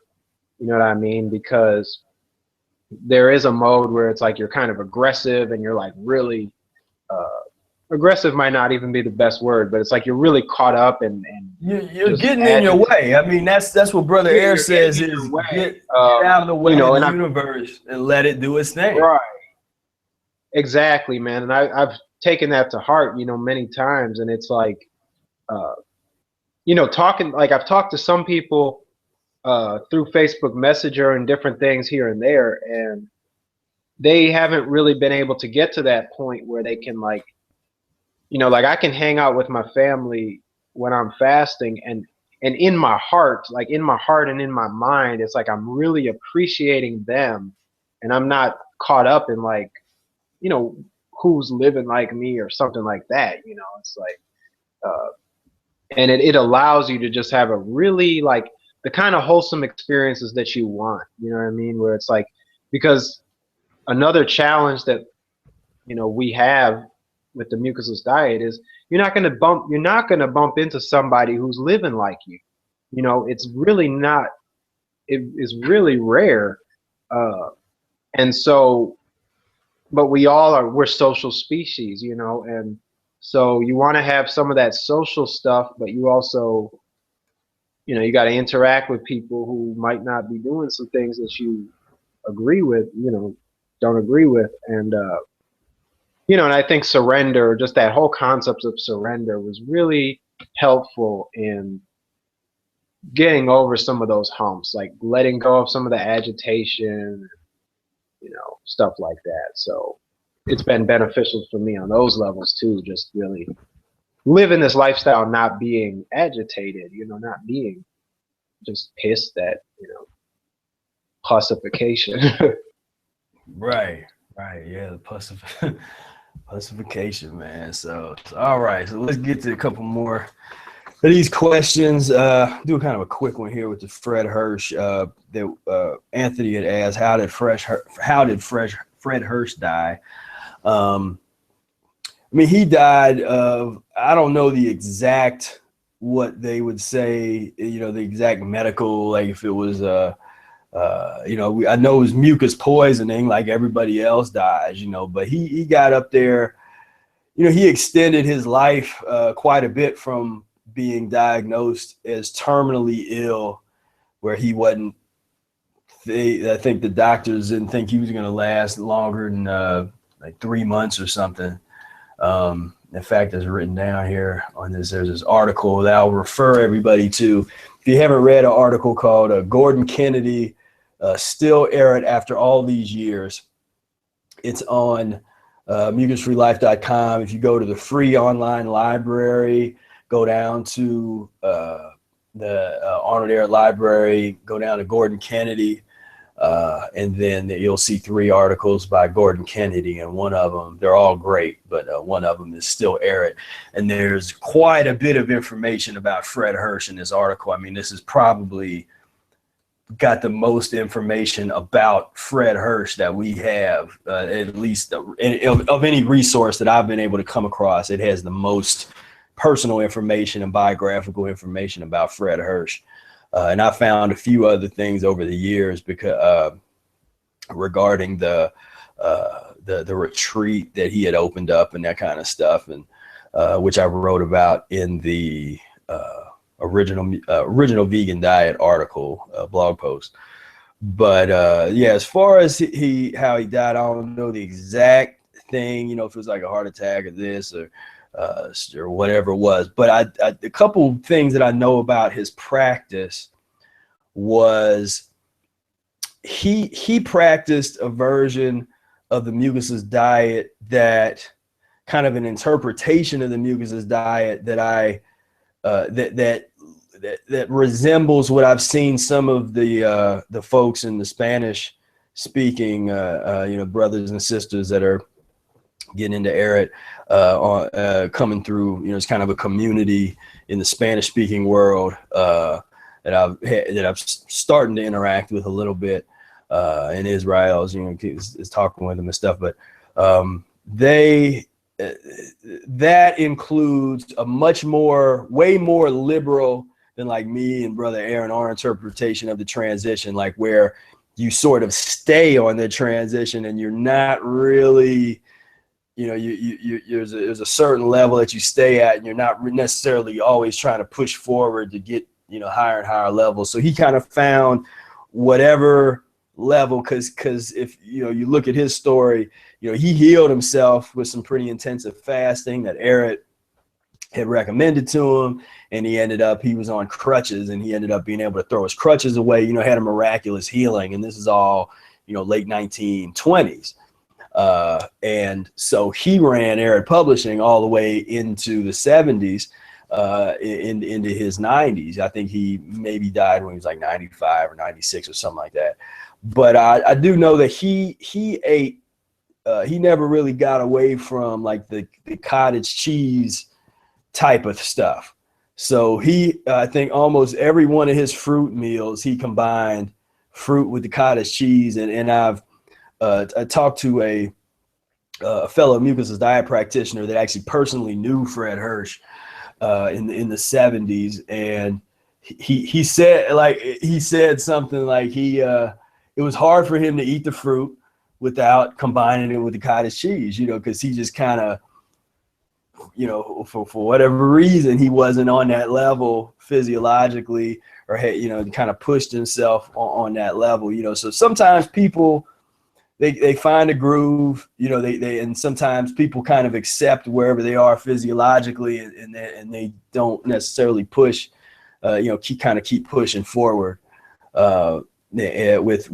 with great intensity. And I don't know a whole lot about his practice, and I'm not criticizing. This is what I do for everybody. I observe everybody's interaction on the diet through the same lens. so the information comes in, and then my analysis comes out, whether it's Steve Jobs or Fred Hirsch or Arnold Ehret himself or Dr. Robert Morris or anybody else that I know has had some interaction with the diet. So it's a very objective, and almost academic look at the different choices that people made. And so that kind of stuff comes in, and then it enables me to be able to,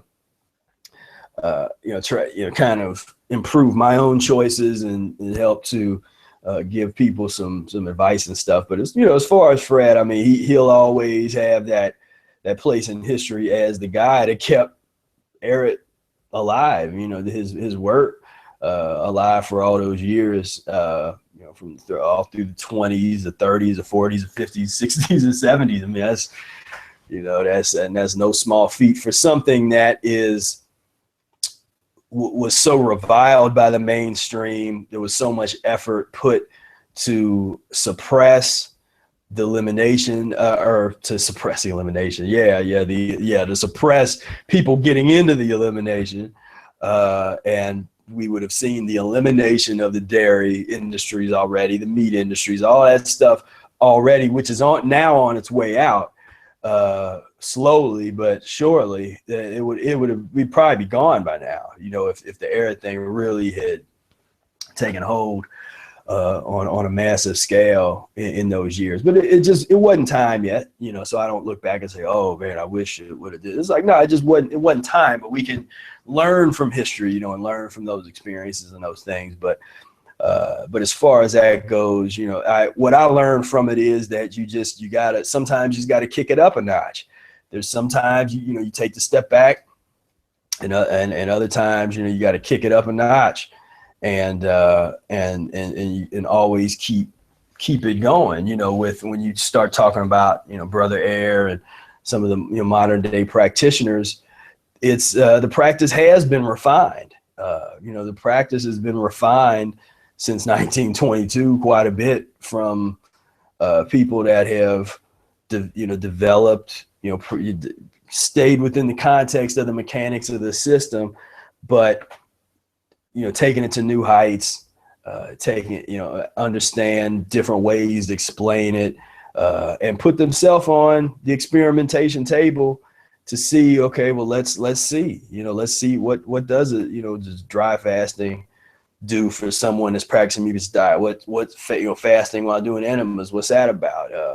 The different stuff, just within that context. And there's a lot of things that I've experimented with just as a researcher that I probably will never talk about because I wouldn't want other people to try it, just because this didn't do, but again, as someone that likes to know what I'm, have had the experiences, there were certain things, like, for instance, I'd went years and years where I hadn't eaten any avocados, but because I kept hearing about it and it was like becoming this craze, I was like, okay, I'm either gonna not really have that experience of really, and just be kind of talking about how avocados are mucus forming, but really not have had that personal experience, or I'm gonna put myself on a chopping block and go eat some avocados and take the chance of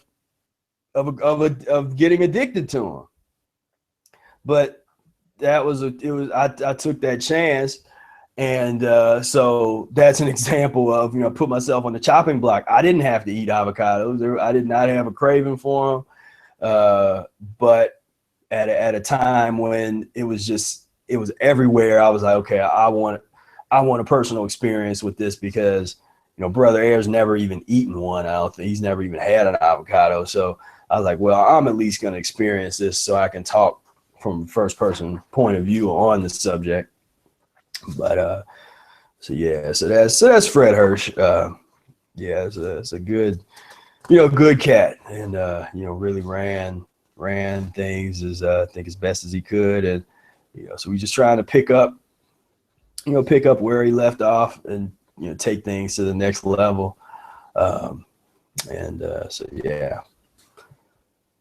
So the next question, I don't even want to talk about this too long. I just put it on here because it was getting, there's been discussions in the forum about it and stuff, but are avocados mucus forming? Yes. Okay, next question now. I mean, yeah, man. I mean, that's been my experience, and it's, Tony wrote a it's really blatant, eloquent so blatant, response on that thread. Yeah, so anybody can check that out. I'd encourage people to, if they're not already on the Professor Arnold Ehret forum, to join it. Check that out if they wanted. Yeah, and if you've tried to join and you haven't been accepted in yet, send you can leave, like, sometimes if you send me a message to the Facebook, to the Pro Spira Facebook, it goes into my other folder, and I don't always check that. But if you leave a message, you can leave a message on mucusfreelife.com right here. If you just say, hey, I've tried to join the group, I'm into Ehret, please let me in. I'll do it, because there's been a lot of spamming accounts that have tried to that I can, like, sometimes I can tell they're fake accounts and sometimes I can't. And if I don't know, I tend to just let time go by and just kind of watch it, because sometimes with the spam accounts, if they are indeed a spam account, after a period of time they'll be deactivated because they'll be caught, and Facebook will deactivate them because they've had people getting on them and stuff. So as far as avocados, yeah, I mean, I got an article on it that I think probably the best article is that I've seen, or not to be like, it's just I've not seen other articles except for one that there's a blog post that I think I include a link to in my article of someone's experience with it, where they're kind of confirming, like they were basically saying, like, look, I didn't want to believe it was mucus forming, but then after really getting myself into this transition, I see what's going on. But yeah, it's but the whole thing with the group and what we're gonna it's time to make a move toward where we're gonna, again, we have to shift the focus on Ehret. So with somebody, there's certain arguments that keep coming up, and my thing is, like, once you say your piece, like, because we don't have to argue about it, we don't have to go back and forth in it, because like, if I don't need to try to convince you or nothing. If you don't want to believe it, you don't have to believe it, but you don't have to continue to defend. Like, you believe whatever you want to believe, I'm gonna believe what I want to believe, but let's squash it after you say your piece. You give your argument and your stance. The strongest arguments are always going to include quotes from Arnold Ehret, which I strongly recommend more people continue to do in the group. Always quote Ehret. Just go to Ehret. Just quote Ehret. And because that becomes the end of this. Like, that quickly usually becomes the end of the discussion. Just quote Ehret. And if we can always have a substantive discussion and analysis based on the text, which I would prefer. But when you're making an argument, it's just like, well, it's my opinion. This is what I feel and what I believe. It's like, man, just quote Ehret, and then believe him or don't believe him.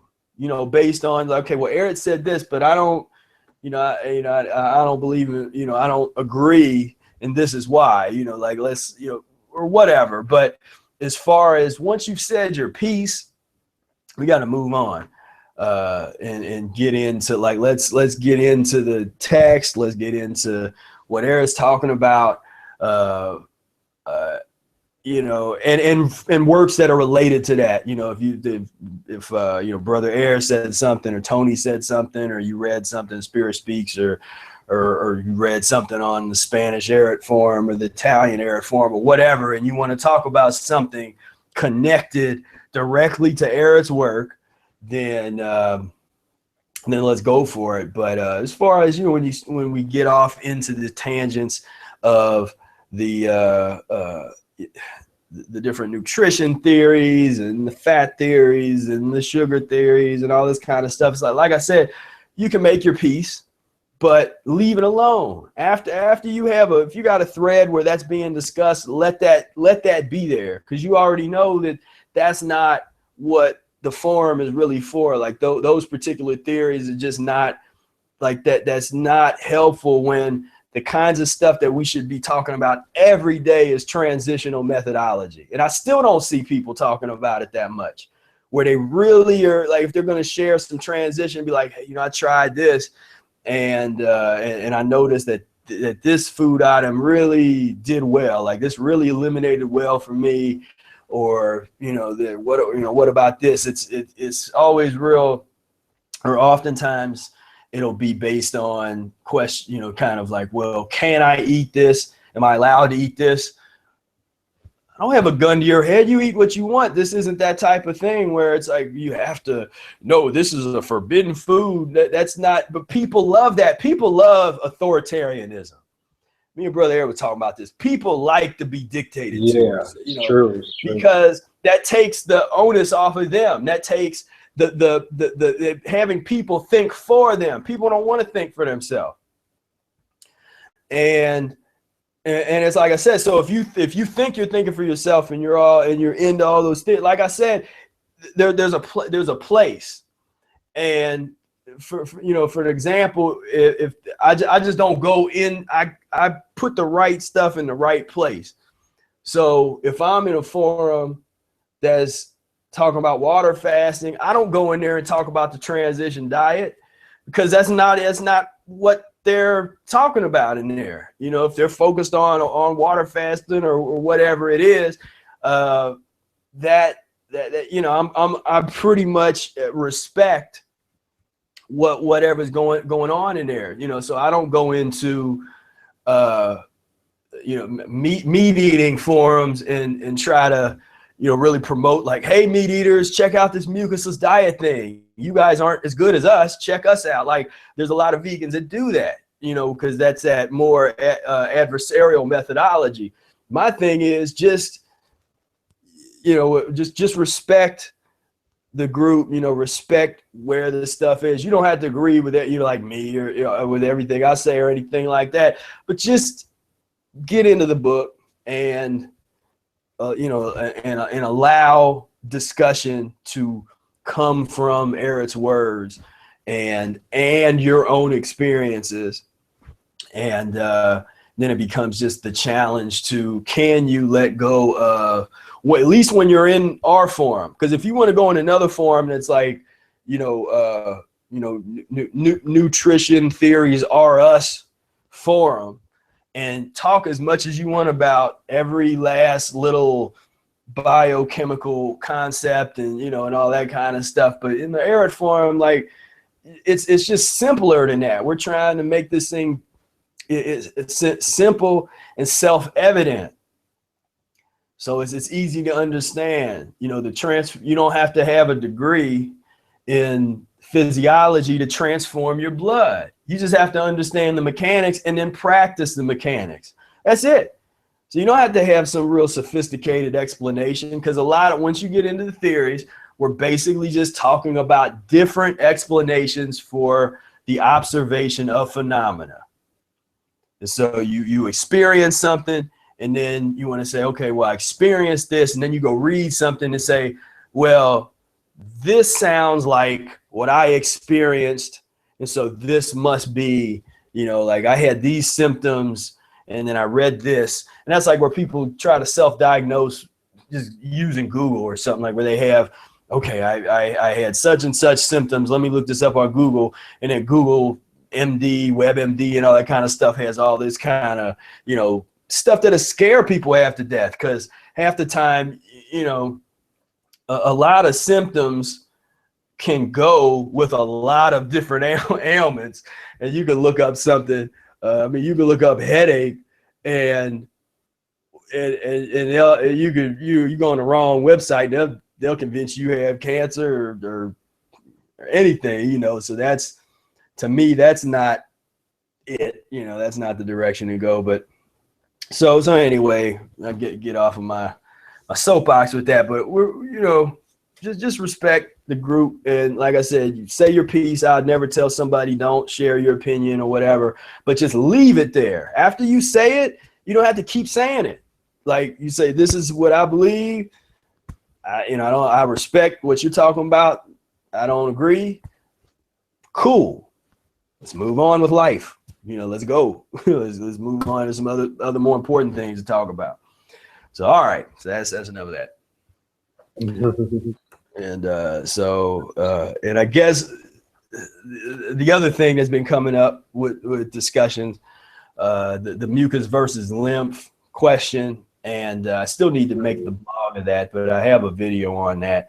And as people really get caught up in, well, the body creates mucus, and it's a like a protection mechanism, and there's all that kind of stuff. And there's just a difference between lymphatic fluid and mucus that's developed from uneliminated, undigested, unnatural food substances that don't leave the body and then turn to slime, and then turn into acidic, nasty, toxic slime, and oftentimes don't leave the body.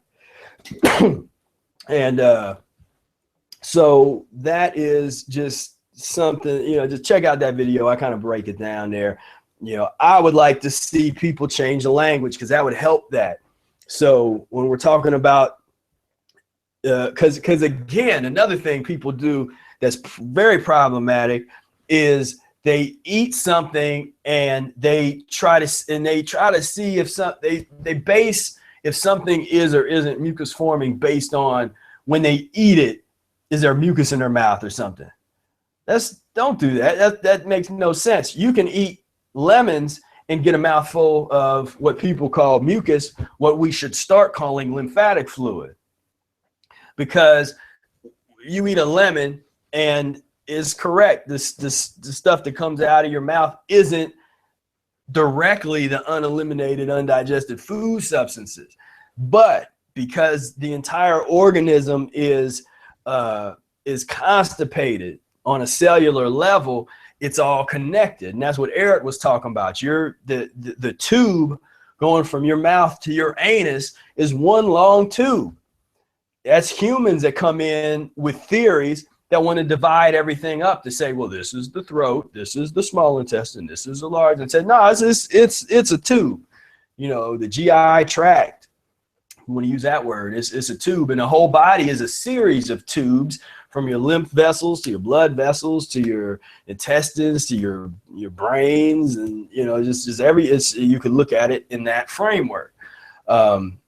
So I would advise people, you can read up a little bit on the lymphatic system.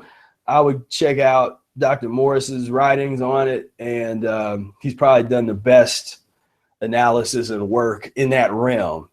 And it's all related to what we talk about, because it's the mucus system. So that's another thing where I to clarify things, where people say, well, lymph, what's that? And it's like, well, it's the mucus system, if you want to call it that, because it's the system that deals with that whole elimination process. But we got to understand there's a difference between this lymph fluid and the secretion of lymph and the uneliminated, undigested slime. And when you start doing the enemas and you're getting all these slime and the mucoid plaque and the ropes and the black tar looking stuff and the worms that are basically like worms covered in white mucusy stuff, and it's like, that's mucus, man. I don't know the body did not create that. Not all of that. The body did not create. You eat a piece of chicken, and then the only a little sliver of the chicken is ever eliminated, and you got the residue of chicken that's just sitting all in the line of your intestines for 20 years. And every time you eat some chicken, you just get more residue, and that residue builds up over decades and decades. And So we're not just simply talking about a little bit of mucus in there to get out. Now we're talking about this hardened, like Eric talked about, decades old feces stones and all this old hardened, black, nasty, gooey stuff. And so you say lemon juice enemas, transition diet, fasting, just deal with the system. And so that's mucus versus lymph, since that's been a popular topic. And I guess I ought to get to, I know there's a bunch of questions that we didn't cover. Might have to cover some of these questions that have been written down, unless I just start kind of answering things real quick. Might have to come back to some of these, but because this is a big one, and I'll probably have to come back to this and just dedicate a video to it anyway. But there was a question about the fall, and it was a thread that was on the forum where people were asking about, like, well, what's the fall? What's, you know, they had read that in Spira Speaks, and that is a concept that was developed by Brother Air and other Mucusless diet practitioners, that just gives a name to a phenomenon that has been observed. So it's just like somebody invented the concept of healing crisis. Like, who came up with that word? Well, you know, and some people like it, some people don't, but we still kind of use that term because people know what we're talking about. Within the Mucusless diet community, the concept of the fall has developed, particularly not for somebody that just goes through a random healing crisis, because the problem with even, you know, why I tended to not talk a whole lot about this was, one, I didn't want to scare people, and two, it's one of those nuanced concepts that's very hard for people that first getting into the diet to really understand, because they're trying to look at things and what's going to happen, this kind of stuff. And it's like usually the kind of thing you don't have to worry about that for years, you know, like 10, 12 years or something of transition. And then it's the amount of time between getting on the transition and bringing all of your weaknesses to you. Kind of going back to the question about, well, what happens if you skip over the transition? People start to have fall-like symptoms, and they get to what I call a point of no return. Now, what they're going through is not the fall, because they didn't really transition. They're just going through a thing where physiologically, because they didn't transition, they didn't cleanse themselves, and they just tried to go, you know, balls to the wall, fruit, or whatever, fasting or whatever. And then there's a certain threshold, say they have some weak endocrine glands or whatever, and they get over this hump. And now they're at a point of no return where they can't just simply take a step back and have, you know, slow down their elimination with some cooked squash and a salad. Now there's a certain level of, they got to go through this, you know, and they might have to, you know, they might have to keep, you know, they were fasting too much that got them into this, but now they had to fast themselves out of it. Or maybe they do have to eat their way out of it or something. But I mean, you know, I've seen people going through this that have been way too aggressive with their transition. But as far as the long-term practitioner, the reason that I gave it the definition I did is because in every instance of, and I'm not saying that every practitioner would go through this fall, but it's the name that we lend, since it's something that happens over and over and over again with the people that I've talked to and observed. It warranted a name because it was a very specific kind of thing, and it was usually after about 10 to 12 years practicing a mucusless diet, or even a lot of these higher level kind of diets, you get to a point where you know, everything kind of falls apart, and each person is different. Some people, it's very physical, you know, they go through a physical thing, and they might be, you know, like they can't get out of bed, you know, they're really weak or something. Other people go through, like my fall was based on, you know, regenerating the endocrine system, and as well as repairing some stuff up, some really chronic damage that I had done to my head, with all those pills that I took, all that stuff I did that suppressed the mucus elimination. When Eric talks about the blood starts to get to capillaries that haven't had blood in years and years or ever, and when that starts to happen, there's intensive eliminations can take that, and sometimes it might take 10 years for your blood to get clean enough to really start to dig into the depths of your tissue system. And so it's sometimes when that happens, if there's a perfect storm and everything it kind of goes at one time where you kind of go through a master healing crisis, that's sort of what we call a fall. And in most cases, there's an endocrine gland hookup involved, where weaknesses, because most people have weak adrenal glands and weak, any thyroid issues or whatever, like that's pretty standard these days because of how we live, and the kind of stuff that we ate and stuff. So and the stimulation, that constant stimulation is always, never even really rest. It's just up and just anxiety, and it's like that kind of stuff, and that takes its toll. And when you're going through the diet and you're transitioning, if you go too fast in that and you got a weak endocrine system, it's going to be rough. But so that's basically just kind of in a nutshell. I mean, like I said, I don't scare nobody. The way I look at it is it's inevitable. So you can choose to go through, if you're getting into the diet, like I got into the diet when I was about 19, 20. And if you choose, you can either choose to get into the diet now and then transition, and maybe you'll go through some pretty hefty eliminations at some point. Yet you can go through it with a 30-year-old body, or you can continue to eat things that suppress one's elimination indefinitely, and then you will go through what could have been a fall in your early 30s or earlier in your life. You will go through it on your deathbed when you're in your 50s, 60s, or 70s. And if you're sort of lucky, maybe your 80s, if you're eating the pus and the mucus. So that, so you can have your fall now, or you can have a fall later. But most people are going to have to experience some kind of thing, especially those of us that's come up in these really terrible diets.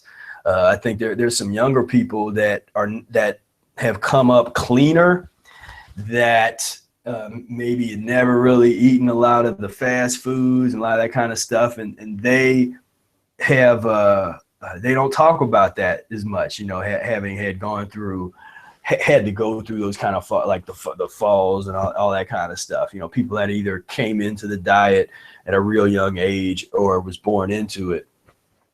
And maybe, and there's a couple people that I know that were born into the diet, and within the first 7 years of their life, they went through some pretty intense eliminations, but they did it at a time period when your memory is still developing. It's almost like you're supposed, and there was a theory about this, that, you're supposed to go through those kind of eliminations within the first 7 years of your life, because you're not really, you can go through that kind of pain and suffering and you won't even remember it, later on.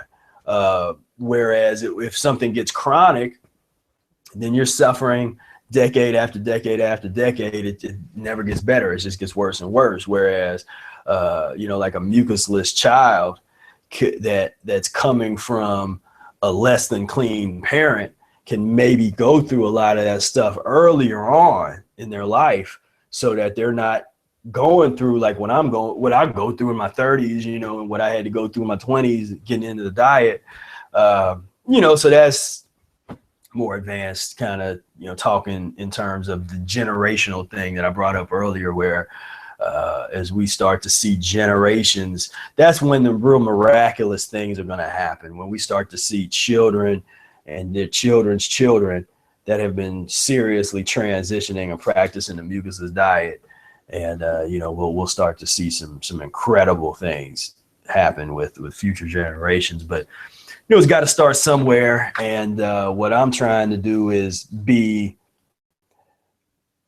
I don't want, you know, any kids I have associated with me I want all this to be but a memory, like just an ancient story, like Brother Harris said, ancient America, you know, just like this is all just an ancient kind of like where they have disbelief, and we will be those elders that are kind of sitting there in an environment that we spend our lives building, that, you know, we're sitting around fire talking about, you know, the White Castle days and the McDonald's days. And it'll be like, you know, when we read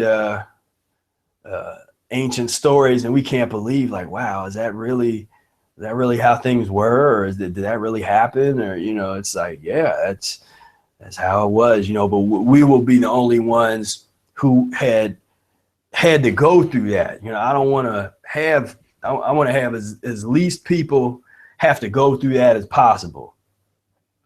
And so that's where it makes sense. And there's people online on the different Facebook groups and stuff. Just, you know, we're starting to think in the right direction. We're talking about, well, let's get some land and let's start to build our own mucusless world, because it's not going to happen out here. I mean, things are shifting, but for us to really take things to their logical conclusion, you know, we're going to have to find our ways to better environments, you know. And so that becomes part of not something that you do overnight, but something that you keep in mind and you work toward. And if it's a priority, you make it happen. You know, there's plenty of historical figures where people talk, well, I don't have money and this and that. I mean, there's plenty of peoples and you know, throughout history that had no money and no resources, yet they still found a way to migrate to greener pastures. You know, they still was able to, you know, get their pilgrim on and, you know, go do what they needed to do. So it's a mentality and a mindset, and a lot of what the mucusless diet can do is break you out of the limiting emotions and the limiting concepts that's holding you in your place, and where you kind of break out of that whole concept of, oh, I can't do that. Because that goes back to what we were talking about before, where this thing does not really work if you're trying to negotiate with the diet or negotiate with the universe, where you say, well, I don't want to lose too much weight and I still want to do this, but I'm like, and I'd work with people that have some of those, and I know enough around where I can kind of, you know, we can have discussions about, you know, certain dynamics involved in that. But ultimately, when you start talking about the real high levels of this thing, again, it's about letting go. You know, it's not about the you know, having an agenda and saying, okay, this, you know, I'm now if like here, you can't compromise with mucus, but that's what people try to do. They're like, okay, what if? Now hold on. Now, what if I eat this? You know, can I still do this? Can I still, like everyone wants to do? Why? That's attachment. You know, being attached to things of your old life, and that was one of the things that early on I let go of a lot of those attachments for who I was. And there were some pretty intense emotional periods and emotional eliminations, and that's another topic, you know, for another day. But that's part of this whole process. And if you start going through some of that, you know, you're on the path. You're going, because that comes up, you know, emotional stuff that you didn't know was even there, that you thought you had grieved and got over, and all of a sudden it starts coming back. You know, so anyway, that's the fall. You know, also the emotion. Yeah, I mean, the emotional side, that's another big part of the fall. For most people, is just the total emotional upheaval of, like, just, You know, everything is turned on its head. And, you know, so for me, again, it's about, with anything we do out here, there's got to be an element of fearlessness, you know, and that's a good virtue. It's fearlessness. You know, we shouldn't be fearful of whatever. You know, it's like, you know, nobody wants to be in pain. Nobody wants to suffer. Yet a lot of the desires and attachments that we continue to have make it so that level of suffering is inevitable. So half the time it's like, you know, people, again, if you're trying to hold on to certain things, there's going to be tension there, because this thing is about elimination. It ain't about holding on to something. So if you're trying to hold on to who you were or what you think you are or what you want to do, again, at a point, I just let go and said, whatever is going to happen is going to happen. I don't know what's going to happen, but I'm committed to the journey and the process and the path, and I'm happy with that. So I'm not going to be, you know, outcome oriented. So that's that on the fall. And let me maybe get to do a couple of these questions here. I know there was one that was kind of related to what we were just talking about. Hey, Spira, man. Yeah. Yeah, I'm gonna end up getting off here soon. Okay. Yeah. We'll go about another 10 minutes or so. All right, cool. So this is Danny Davison. I've been on a transition diet for 2 years and not completely off antibiotics. Lost 25 pounds, 6% body fat, and feel great.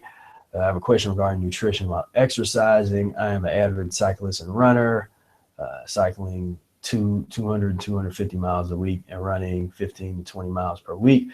Also participate in 200-mile bike races throughout the year. My question is, do you have recommendation on types of fluid and food to eat while training and racing? I have been using a drink mix, Accelerate, with carbs and proteins for my hydration, and energy bars, Cliff bars for my food. I do try to bring along a banana, but over 12 hours of riding, I burn 10,000 calories. It's just not enough. Thanks for your help, Danny. So yes, I mean, that's an example of, you know, there's a couple ways to kind of approach that. You know, there's kind of like, you know, kind of a more brother airway would just be like, well, why are you doing that in the first place? You know, what is it that you're getting out of that much exercise? Because really, Eric spoke against doing, you know, huge. It's not that you can't do it physiologically on this diet. Is very, very well might be able to do it with ease, but there is the question of why. You know, why? Because it's not. You look in nature and animals and things in nature, they're not, you know, they're not exercising like we have sort of created this recreational concept of exercise and that kind of stuff. So that's the first thing. From a Mucusless diet standpoint, we were kind of looking at and being kind of like, well, you could, you know, that's cool, but on a long-term mucusless kind of level, you know, there would have to be a real reason of, you know, like that's getting you closer to this, you know, like some kind of, you know, enlightenment, or, you know, physiologically is doing something to, you know, accelerate elimination. Because the one thing about really, you know, when you practice the diet and you get into like the fasting periods and all that kind of stuff, you're gonna want to rest. You know, you're not gonna want to be you know, doing a lot of the working out and the biking and all that kind of stuff. You got to give your body time to rest and heal.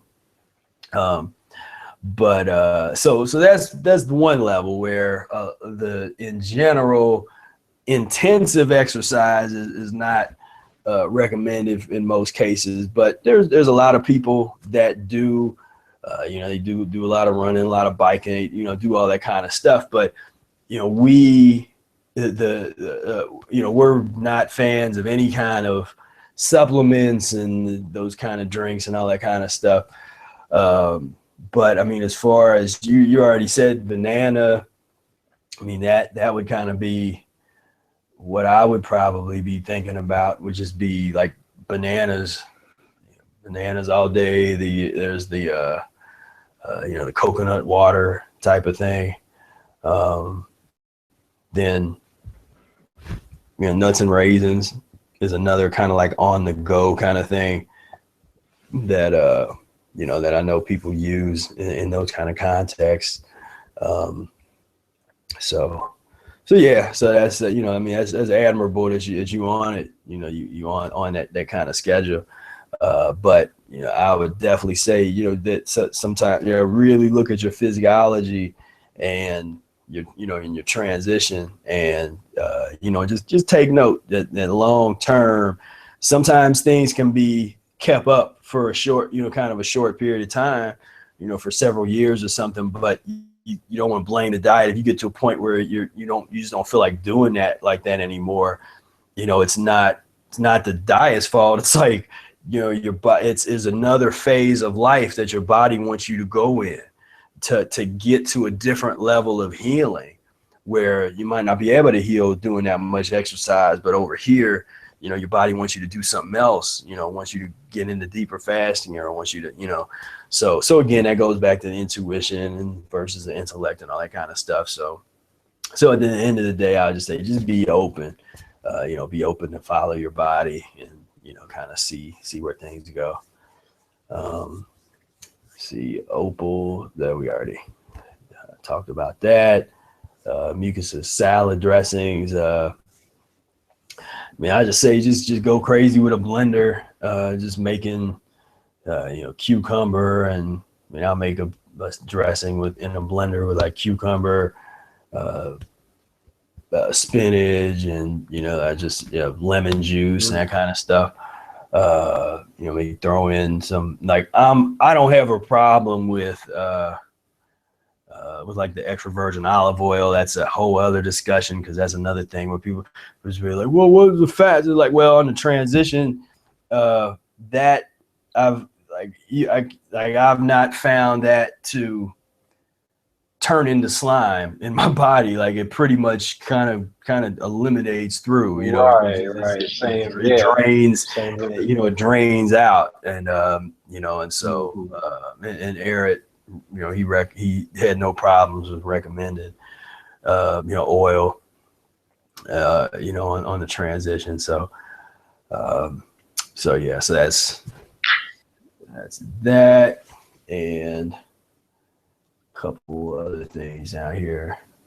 And Ozzy's asking. I liked how you said that. Just like go crazy with the blender. Yeah, you just start throwing all kinds of stuff in there, and you get all kinds of different tastes, and yeah. Because there's some amazing dressings that you find, and I've had some times where I find a dressing that I like, but I might only eat it for like 2 weeks and then not really like it again. Mm-hmm. I had that experience with it was like cucumber, it was zucchini. What was it? Zucchini and dill and lemon juice, and it kind of makes like, it's almost like a ranch dressing type of thing.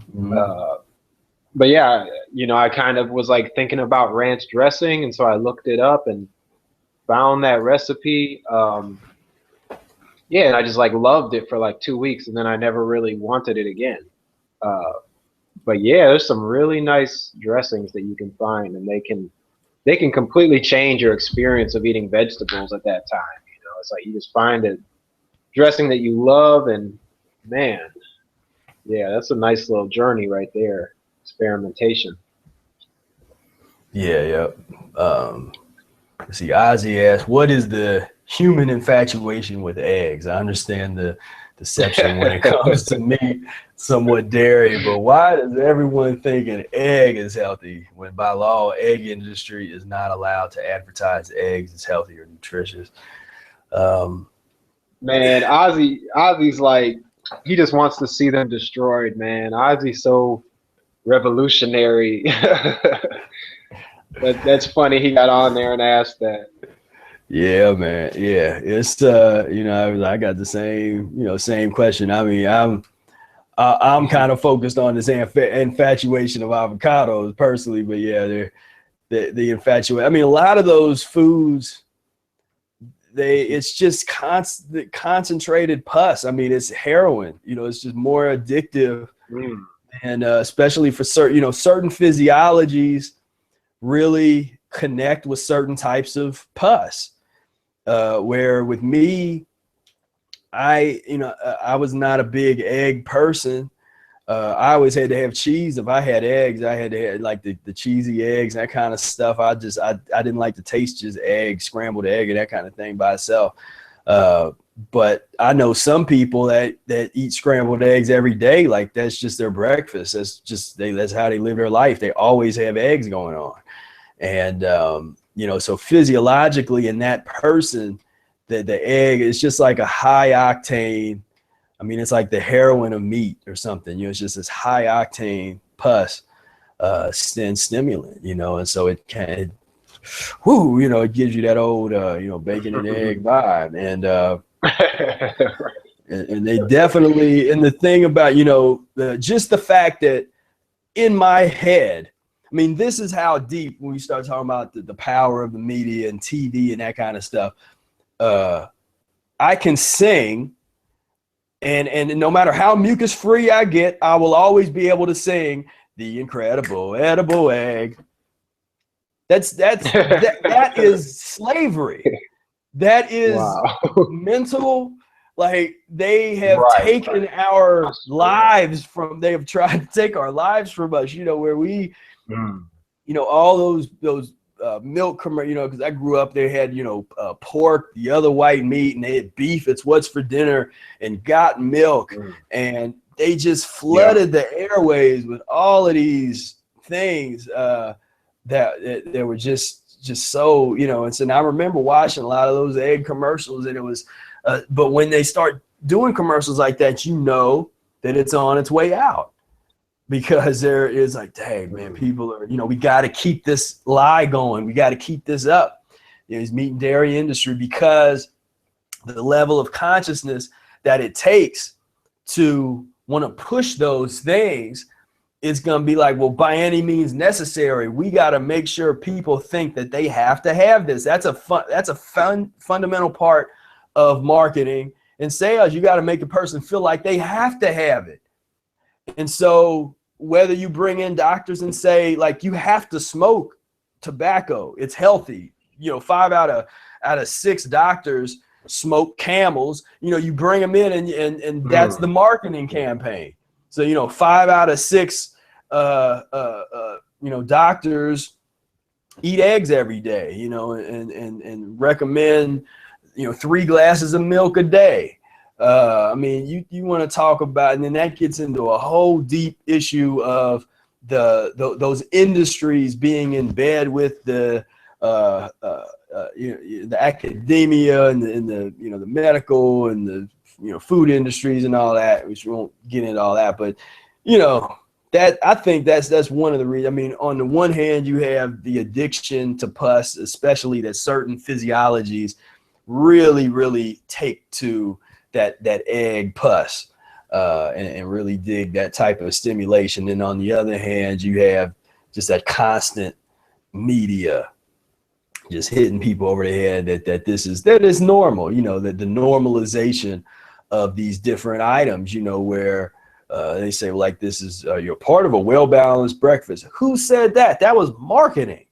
Part of a well-balanced breakfast. Right. Cereal. Who can't? Come on, Kellogg. You're gonna come up with we're gonna put cow piss on grains, and this is like and this is like, this has been here all along. Like that's this brand new invention that was supposed to be this health food. You're gonna take cow piss and put it on a bunch of like dried grains and call it cereal.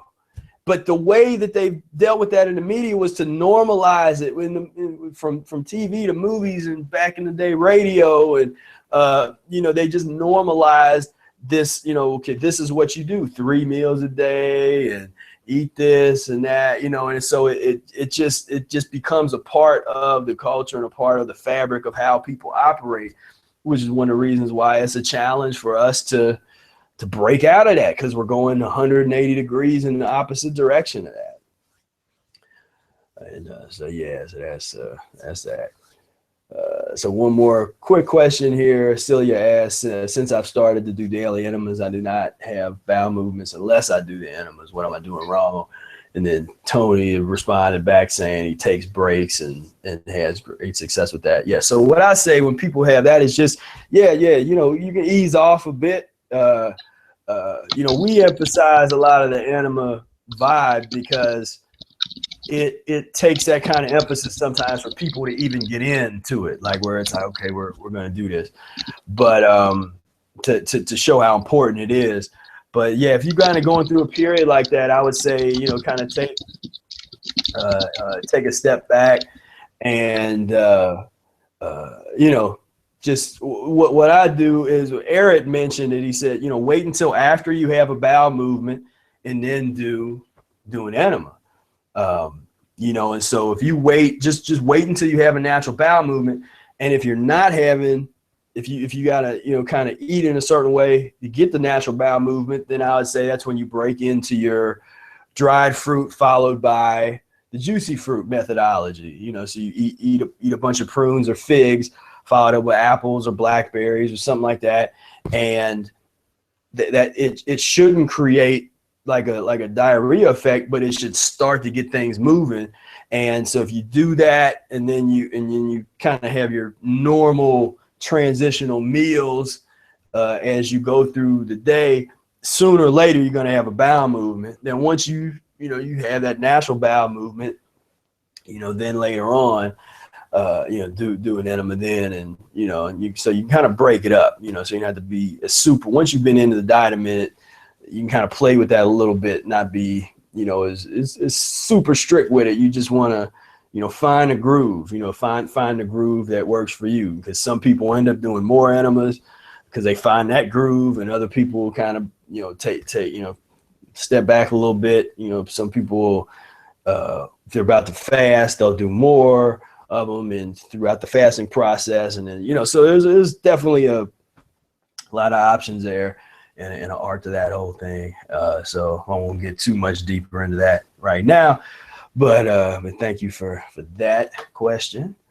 And so this has been, as always, a privilege to have a space where I can talk about the Mucusless diet and have brother Tony on here, and we can just just kind of share our experiences, share what we know, from studying the Mucusless diet, and just try to get some of this out there, because there is so more to this thing that's really in the books that are available, that's in what you can find, and even the videos. I mean, there's so much to talk about, there's so much to explore, and so we try to keep it as fundamental as possible. But as we grow, and that's something I get excited about, as we grow as a community, and there's more and more and more people that get over where they're getting over that basic, like that beginner level, and they're getting over the intermediate level, as we grow as a community and more people get to these higher levels of mucusless dieting, that's when we can really start to have some of these more advanced discussions that will blow your mind. And they're just topics, and there's ways to see the world and ways to see different things that you just would never heard of before, and that you would never hear anybody else talk about except Mucusless diet practitioners. But a lot of that, it's not things that I can really talk about on a basic video that's going out to beginners and that kind of stuff, because we're trying to focus on what you need to know right now in terms of methodology and things. But there's a lot more. There's a lot more on this path, and again, it's just about being open yourself up to it. So I thank you guys. You got any closing words there, Tony?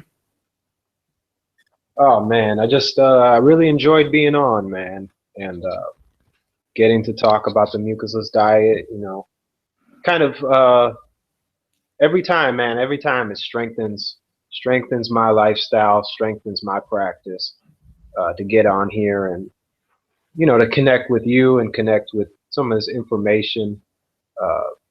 So yeah, man, I really enjoyed it, and it looks like the viewers were kind of hanging on with us, you know. Yeah, Kind of yeah. It's always kind of had great. like 20 people kind of the whole way through, and man, that really shows us, you know, how important this is, and uh, it's really important for us to make time in our schedule to do these, you know, and you know, hopefully we can do them more frequently now. You know, I got some Hmm. time and we can schedule it, maybe do, you know, something more frequent, Yeah, and yeah. I'm gonna try to just keep have touching on some kind of live thing once a it. week when I'm not, you know, I got to learn how to take weeks off, because I took a week off last week and it was beautiful Yeah. because I was able to just focus on some, get Yeah. in this, you know, stuff that because there is an element where you know, you're doing these kind of things and, you know, working with people and doing that kind of stuff. It takes you out of that space, you know, and as a creator, so a creative person, you know, there's a space that I got to get to sometimes in order to create things that I want to make, you know. And once I get to that space, then I can let the world back in and keep going. But sometimes I got to establish you know, that realm. And, you know, anybody that's an artist or creator, you know what I'm talking about. Sometimes you just got to, like, all right, everybody, shh, let me work on this, let me do this. And so so I want to, you know, I got to find that balance. But yeah, definitely I'd like to have some kind of weekly live broadcast, a Q&A. I'm gonna start doing some meetups again. You know, so we got a lot, like there's a lot coming out. Like I said, I made this month be the first month where I have a video come out on my YouTube channel every day. And so that's the first time I ever do that. You know, I have no clue how to do as far as you know, I'm hoping that it'll generate, you know, that I'll hit on some things and people will, you know, feel compelled to share the videos and, you know, get the word out there a little bit more. But like Brother Air said, for this type of topic, you know, 100 views is sort of like 1,000,000 views just because of how Yeah. not Right. mainstream this is. I mean, it takes a certain level of person to really be on these frequency and wavelength. This is not a I'm gonna go watch Professor Spira, then I'm gonna go watch the Kardashians, then I'm gonna, you know, then I'm gonna go to the club and hang with Paris Hilton. You know, it's like that this is not that. This is usually a Yeah. whole different you know, whole different type of people that find their way to this information. And so I thank all of you for plugging in with us, and we love the support. And you know, it's just, I mean, it really is. I mean, we really couldn't do it without you. I mean, that's what this is really about. You know, it's not. It was like I wouldn't be making it because there's somebody that was a talk mess, and they had posted up a thing in one of the videos like you sure like to hear yourself talk, don't you? I'm like, well, no, it's not why. Because you know, I'm like, all right, there, buddy. Now, of course, he was like I looked at his, you know, he had accidentally must have stumbled on to some of the videos because he was like a meat eater type of cat, so he wasn't a Mucusless diet or even a raw foodist guy. He was just out there on YouTube land, you know, and accidentally stumbled on some of our videos. But no, it's like some of the best viewed videos are these Q&As, you know, and I talk to people and they watch the entire thing. And and I do have the ability and propensity to be long-winded and talk, and something I can do. And so, and I have a lot to say, and but I don't have to, you know. If it wasn't for people being interested in this, I wouldn't, you know, I'd do something else, you know. I wouldn't do that. But I want to plug in and communicate, and like I said, people seem to really like these sessions. and even though they get long, but people, I guess they split them up and watch a half hour, watch it all week, a half hour every day. And some people just binge watch it like it's because we are in the era of the binge consumption of media with the Netflix phenomenon. And I've been guilty of that, where I find a show that I like or something, and I'll watch like the entire season in a day or two, And hey, so, that can be really nice when you're fasting, man. Yeah. And that's a good topic for another day, where we, how do you use media to advance, in a way where you're not getting sucked in on a negative vibe, but you're able to use media to, to kind of stimulate you in a certain way that enables you to, to kind of fast and, that kind of thing. But so anyway, again, I want to thank all of you for tuning in, and if you got more questions, you can leave them in the comment section, and we'll try to deal with them next time. And until next time, peace, love, and breath.